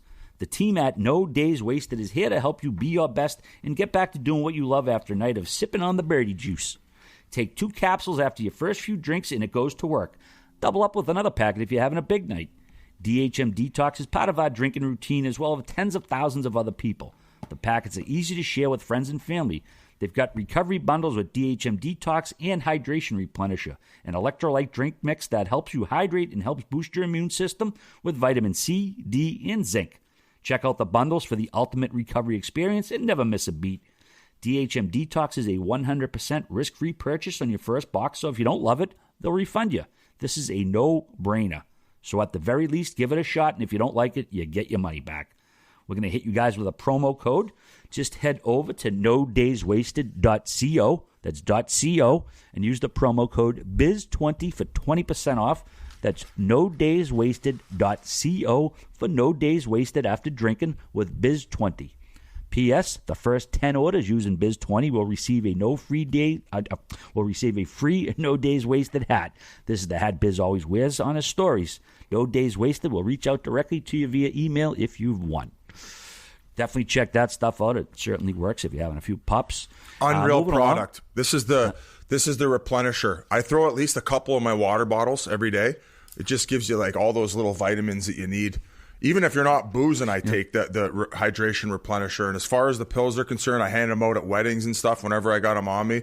And as I mentioned before, I get texts the next day. Why are you laughing? Those are the pills you hand out at weddings? Well, I have before, and I got a couple texts the next day of guys being like, "Yo, what was that pill you gave me? I feel way better than I normally do when I hit the fucking sauce." So shove that up your hoop. You'll need them for your après ski up at fucking Aspen. Oh, I'm bringing it. I just put some in my water bottle right now. Look at these fucking hydration Before a packs. long flight, that a boy, Biz. Yeah, you know. I'm about to take off here, so I you guys can finish off the pod alone. But is there anything else we got to cover quickly? No, buddy, have a blast. Have a blast. Yeah, you mentioned Brittany Spears, Doc, at the beginning of the pod. Yeah, let's quickly talk about that. That is one of the saddest things I've ever watched. I think we'll dive more into it next podcast when we have more time. I know, R.A., why are you laughing, Whit? Do you think I'm a little bit too crazy about Brittany Spears? I'm thinking of people at home listening to us talk about it now and saying we're going to go more in depth next episode, smashing their face off a window. If you think we're not doing a 5-part podcast series on freeing Brittany Spears, hey, listen, stop listening to this podcast if you are not Team Brittany. From now on, anytime you tweet me, use the free Brittany hashtag, please. Because what happened to her is one of the saddest things I've ever seen, and it just goes to show 20 years ago, the fact that what was the woman's name who was grilling her during the interview, being like, "Oh, this governor thinks that you should be basically shot and murdered." Diane Sawyer, because you dressed a little bit seductive. And after saying that, Brittany's like, "That's terrible that somebody wants me murdered for fucking tying my shirt up the way I did to maybe show a little bit of cleavage." And then fucking Sawyer doubles down by going, "Well, she does have a point. You kind of are dressing a little bit seductive." Craziness. Yeah. This is 20 fucking years ago this was happening. They drove her mad, Whit. Yeah, it's certainly, I caught part of it. It's so fucked up. And like, think what was kind of normal back then to say. It was like, times have definitely changed. Everyone knows that. But her dad has like a special place in hell waiting for him. Yeah, he does. Legit. Yeah. He's a scumbag. So we'll talk more about that. I'm going on my vacation. Great catching up. Big thank you to Chris Thorburn and Cameron Hughes. And Thorby, the cuck monster, got me. And Biz, have fun. And if anyone says like one more run, don't do the one more run. That's when you get hurt in skiing. Yeah. Like the words "one more run" lead to injuries, and we don't need you. You already got 14 torn ACLs, so just stay healthy there, buddy. All right. Love you guys. Make a pizza if you're unsafe going down the hill. All right. With your skis. All right, buddy. Have fun. See you, boys. All Later, right, bro. All right, chugging right along here with some other news stories. The OHL tweeted that the league is anxious to return to play, but have not yet arrived at an approved return-to-play framework for the coming season after ongoing discussions with government and public health agencies. Obviously, we'll keep you abreast of what's going on there. Happy retirement to the Lamoureux twins, Monique and Jocelyn, after 14 years with the U.S. women's national team. Jocelyn, of course, scored that filthy shootout goal at the 2018 Olympics to help the U.S. win gold. I know you probably had a few words for these ladies. Yeah, congratulations. Monique is married to a guy, Anthony, that I knew well. He helped train BU. Great guy, good family. And she scored the tying goal in that gold medal game in 2018. Then for her sister to get one of the best shootout goals you've ever seen. Amazing career. And I think that both of them played for such a long time that you got to be really proud as to where they help bring like women's hockey in the United States. It's at a different level now. It's one of the fastest growing sports in the country, and they had so much success. So congratulations to them. Awesome job, and I hope you enjoy retirement. By the way, shout out to us back together. Us three, before that clown that just left joined the show. It used to be us three once a week hanging out. It feels like we're back in the old times, and we don't have to deal with that lunatic yelling at us with all his ideas and all his bullshit. Suck on this, Biz. I know you won't hear it because you never listen, you piece of shit. But I'm happy to say I could sit and talk to you guys for an hour about anything. I know. We just got to fucking all be in the same room on the couch, the old school way. Man, imagine that was five years ago. It's incredible how quickly it's flown by. I was a kid. I was a legitimate kid, and I would ask the dumbest fucking questions in the world. Tell me tell everyone the question you asked Eichel. Oh my God! When he told me he asked this question at dinner, I had a piece of sushi in my mouth. And I spit it, and it went flying out of the table because I said, oh, my God, how did I forget you asking that awful question? Go ahead. The worst part was you, went with the question. I'm that good of a guy. I'm a teammate that. You were. So I asked Jack Eichel the first time we had him, and this is the first time we have an NHL superstar in person in RA's living room, and I raise my hand to ask a question, and I say, hey, Jack, how many beers would it take for you to drink? He's 19 at the time. And I'm like, how many beers would it take for you to drink for me to score a goal on you in pond hockey? I just want to throw up just saying that. He's not a goalie. He's 19. He can't even legally drink. G-E. Cringe.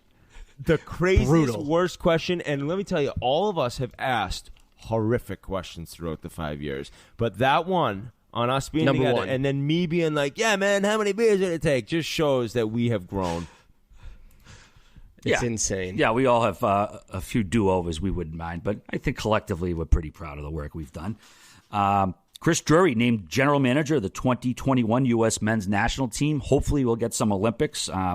Obviously, he's been working for the Rangers for a while. This guy's good at everything he does, so I think we could probably pencil in a gold medal for the U.S. if Chris Drury's the GM of the team. Yeah, and funny enough, you can kind of pencil in him being an NHL GM at any point when he wants to be, because he didn't want to become Florida's GM, and then there was rumors he didn't want to be Pittsburgh's GM, and I think he's very happy where he lives in Connecticut, and he works for the Rangers, but it seems like a lot of teams want to bring him in with what he's done his entire career and how, much people appreciate his input and his opinion and how professional he is. So when he wants to be a GM, he will be. It just seems right now he's pretty happy where he is. So good for him. And I think that he'll be great for USA Hockey. I'm not sure if you guys were watching, Hockey Day in Canada it was this past Saturday, but when Kevin Bieksa was on, he had that picture of Ryan Kesler. Remember he did the ESPN body issue a few years ago, and he's fucking naked. Bieksa had a framed picture of him on the shelf behind him, you could barely see it. Someone, I forget who found it and sniped it. And then Kesler tweeted it's usually by his bedside. But then if you noticed, it looked like it was gone later in the night. So I don't know if one of the suits at fucking Sportsnet, texted Bieksa and told him to move it. But I mean, it's harmless. It's fucking. It was on the front page of the fucking ESPN Maybe he just had it up magazine. there until somebody said something or tweeted. But I apparently those two going back and forth. And we talked to Bieksa how they fought before, and they were just basically like brothers, just always chirping each other, and went together like fine wine, I'd say. They just really enjoyed each other's company. So still going at it now after retirement. It's great to see. Yeah, just some funny stuff. And Bieksa we got to get Kesler on at some point. Yeah, absolutely. This is a fucking hilarious story. Karen Silversmith, not her actual name, but the daughter of the Silversmith who was hired to make the original Lombardi Trophy, which is given to the Super Bowl winner. She was crying to the media because Brady passed the trophy from boat to boat during the Tampa Bay Buccaneers championship parade. Are you fucking serious, lady? She said she hadn't slept in 2 nights. She was one of the most all-time biggest losers I've seen on the internet in all my years on the internet. And you look at somebody who thinks, talk about over-evaluating your self-importance or your family's self-importance. He was a silversmith. Who gives a shit? Big deal. Do you know what guys do with the Stanley Cup? It's like this lady was actually on the news crying. It was like a Saturday Night Live skit. I couldn't believe it was real. Going at Tom Brady for throwing her father's stupid trophy over a boat. Who cares? By the way, if it fell in the water, they would have had a diver go in and get it. What a loser this woman was. And did she not see Gronk play fucking baseball with it a few years ago? I mean, she must have had a conniption when that happened. And then he didn't design. I mean, he worked for Tiffany. He was fucking paid to. Here's a drawer and make this trophy. It wasn't like his concept, like it was his passion or whatever. He was hired to make the fucking thing. He was a silversmith. He was so waffled, by the way, Brady. Oh, I mean, I imagine he only drinks like a handful of times, if that, throughout the year now, with how he takes care of his body. But just seeing him get carried out was classic. And by the way, before he did throw it, I think his daughter's like, no! So it's just a funny scene. It's pretty sick that the way the Lightning did it, the Bucks could also just kind of have the boat parade with what's going on, with social distancing and stuff. So I think Florida's a different beast. I'm down here. It's certainly way more open and available than many states up north, but I still could not believe that story. I first saw it when KFC tweeted it, and he was like, in all my years of the internet, something where I've never seen somebody who was that ridiculous. She's just embarrassing herself on an international level. Yeah. How about Brady's $2 million boat? Just I don't know, dude. I kind of thought he'd have a better boat. I said that. Oh. No, he likes to go fast. You can tell he doesn't want like a big yacht that's slowing him down. He likes to get out there and he likes to cruise. How do you know that? It turns me on. It's just, I just feel it. I feel it when I look into his eyes. I don't know, man. I'd rather have a big old yacht that's going around 15 than some cigarette boat that RA'd be driving on spring break at Hedonism Clinic. Hedonism. Dude, speaking of boozing, the boss, Bruce Springsteen, got a DUI in fucking New Jersey, of all places. The initial report was that he took a shot of tequila or two with a few fans before driving off on his motorcycle. The police report said he was wobbly and smelled of alcohol, but he only blew a .02, which is well below the legal limit. It didn't sound like he was out boozing. It sounds like, hey, fans grabbed him, took some pictures. He did a couple shots, and he ended up getting lugged. So, wait, he was below the legal limit? He was, when they gave him the breathalyzer, he was .02, which is basically 2 shots is 2 glasses of wine at dinner. It's the exact same amount of alcohol. It's like, all right, I mean, it's just, I guess that's so surprising. He's one of the gods of New Jersey, and they actually fucking rung him up. Yeah, but he's become so political. Now people despise him, so you could kind of see, we lost RA's picture, but who knows what he's doing, probably something bad. But I think that the craziest thing wasn't it from November, RA? Yeah, for some reason. So how did it just come out? I don't know. I don't know how that works, because usually stuff's supposed to be public record, so I don't know how that played out. But either way, bit of a surprise to see Bruce Springsteen actually get arrested. Another note, we're dropping our Battle of Ontario T-shirts this week, obviously. How are they designed, G? Give us a little heads up. I haven't seen the mock-ups. We're sticking with the concert tour theme. I think these are the Grateful Dead theme, so they have nice. a Grateful Dead sense to them, and they're awesome. These concert theme T-shirts are just a hit, and we have more coming. We have Pennsylvania. We have a few more, and obviously send me over some recommendations if you have them. Nice. We also have Breaking Biz, RA. We just dropped this YouTube video online. Yes, we ventured into the hockey card community. Biz is now breaking, which is where you're opening these new packs of cards. And we just put a video on our YouTube page, so go check it out there. And listen, if you want to see one of the best chirps of all time, I think the guy Charlie called them the Chicago Chicken Hawks. I mean, if you don't call the Blackhawks the Chicken Hawks the rest of the time after watching this video, then I don't want to know you, because just an all-time chirp from Biz's new card buddy, Charlie. Yeah, definitely check that stuff out. I actually wanted to grab him and bring it up with him, but Biz had to go catch his flight. Couple other things here. Biz, Whit, did you watch that movie I told you to watch, Judas and the Black Messiah? I know you're on vacation, not home. No, I haven't seen that yet. What's it about? It's about the Black Panther, Fred Hampton, who, well, I mean, it's just fucking part of history, not really spoiling. He was basically killed by the FBI for to be blunt, and that's the whole story. I mean, it tells you right in the first description. Is that fact? Yeah, no, that's fact. I mean, it's J. Edgar Hoover had a campaign to take the Black Panthers down, essentially. But the movie was fantastic, man. Daniel, I think it's Kaluuya, the guy from Get Out There. This guy is fucking phenomenal. He's going to get nominated for an Oscar. I think he's going in as best supporting instead of best actor. But it's just a fantastic movie. It's a historical movie, and 5 minutes in how it plays out. I mean, the title is essentially a spoiler when Judas in the title. But it's a great movie. Also, Lakeith Stanfield is in it. He was also in Get Out as well, the guy from Atlanta, Daniel Glover's show. Just a great movie about a historical event that a lot of people didn't know happened, or they might have been aware of, and they're not keen on the particulars. But Yeah, J. Edgar Hoover was a motherfucker. I mean, that's something that people have come to find out. How's over the that last 30 movie years. that Leo played him? Was that any good? I didn't care for it much. No? I thought it. I mean, he's a I feel like his subject. life and what that guy did and how many different stories he's been involved with throughout history. It could have been an amazing movie. I haven't seen it either, but I learned a lot from it, with though. Leo playing it. You learned a lot from it? I learned a lot. I mean, I didn't really know that much about this dude, and then I did watch that, and I found myself like Googling stuff about him, and I did learn a lot about the dude. I agree with RA. I didn't think it was the best made movie though. Yeah, I mean, he was an angry closet case. Like, I mean, who repressed homosexual, just took out his fucking anger on everybody and just fucking made people's lives miserable. I have a TV show recommendation. It's awesome. It's called Ted Lasso.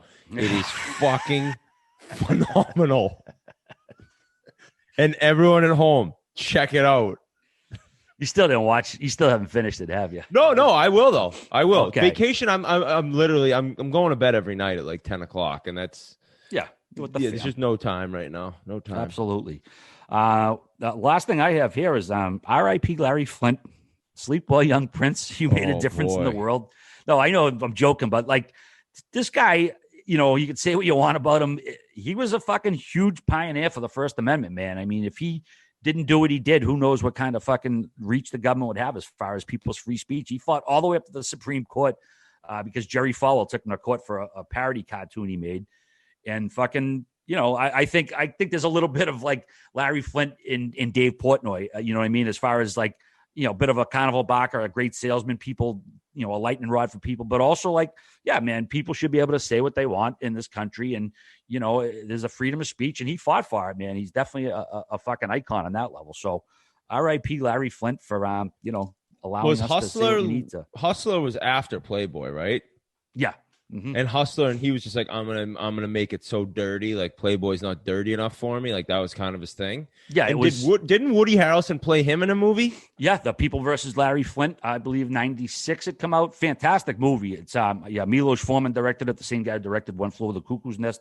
It's a fantastic movie. It doesn't stray from the truth really at all. It kind of gives everything on a factual basis. And yeah, he had a crazy life. He got shot by a sniper when he would get taken to court every couple months for obscenity charges. Just, you know, the 70s, you get some fucking moralistic, you know, evangelical, like who was pissed off. So they take him to court and he got shot outside a courthouse by a sniper. Shit. That's how he was paralyzed. And they didn't catch the guy until a couple of years later. And he shot Larry Flint because Hustler had interracial photo spreads. So this guy was, you know, what a normal human South. That sounds like. But this guy, it was crazy. He also was like a serial killer. He killed like 13 other people. Like that guy, the guy who shot Larry Flint. Yeah, and they didn't know until they caught him for the Flint shooting. Yeah, he ended up confessing like to a bunch of shit. He was basically like a serial killer. He killed a shitload of people.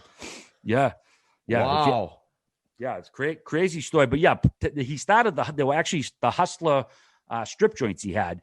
They were before the magazine, and then he started the magazine. Actually, the magazine was a newsletter to give PR to his strip joints, and then it became what it turned into. And yes, very graphic. Playboy, you know, you see a nude woman there. Hustler, it was like going opening a gynecological being like, book. Yeah. What is that? The full Monty, you might say. But yeah, whatever. If you don't like it, you don't have to buy it. But Larry Flint, either way, a big, huge defender of the First Amendment, and this people who work for and at Barstool Sports, we appreciate it. I don't think I've ever seen a Hustler. I think that was before my time. Just never seen Really? One. Well, yeah. I mean, you guys, millennials, don't. I mean, you've had the internet, so you didn't need a fucking box in the closet of spank bags. Yeah, you didn't need to have like my buddy had a porno. It was in like an old VHS, and it was in like Out of the Woods, the main Paul Correa season. So like nobody ever checked, but like that's how you had to hide your shit back in the day. Oh yeah, your boys would fucking scoff your VHS tapes all the time. Any other? Now the Calgary Flames get the big screen at the at their arena every night. It's just, or the junior guys, the Red Deer Rebels. Oh man. Oh shit. All right, boys. What else? Nothing. I don't think. I wish we could have a camera on Bissonnette skiing. Oh my God. I hope he doesn't hurt himself. Skiing is dangerous as shit. It's a lot of fun, but it's more fun to kind of have a drink, maybe enjoy like the ski scene. Because when you talk about actually flying down a hill, Biz is not the person you want like at the helm of keeping somebody safe on a snow course. Snow course? What the hell? A The hell's ski a slope. snow course? snow course. I'm going to the course. Have a great day, guys. Have a great week, everyone. Thanks so much for listening. A little throwback with us three. And Happy NHL birthday, is Whit. kicking. Oh, thank you, guys. I appreciate that. 38 years young. Jesus, what an old piece of shit. But I still love being a February birth date. I really do. Shout out to my brother Sean. It's his birthday today. Wow. I have to text him right now. Oh, no, it's tomorrow. It's tomorrow. But still, February birth date's where it's at. Also, I'm on the cusp. People say, what's your sign? I'm on the cusp. I'm a Pisces and Aquarius. It depends on the day. February 19th, that day. And I've always been told people on the cusp are special. So whether I'm special in a good, bad, or indifferent way, I'm special nonetheless. Thank you guys for listening. Thank you guys for being my partners in crime. And fuck off, Biz. Peace.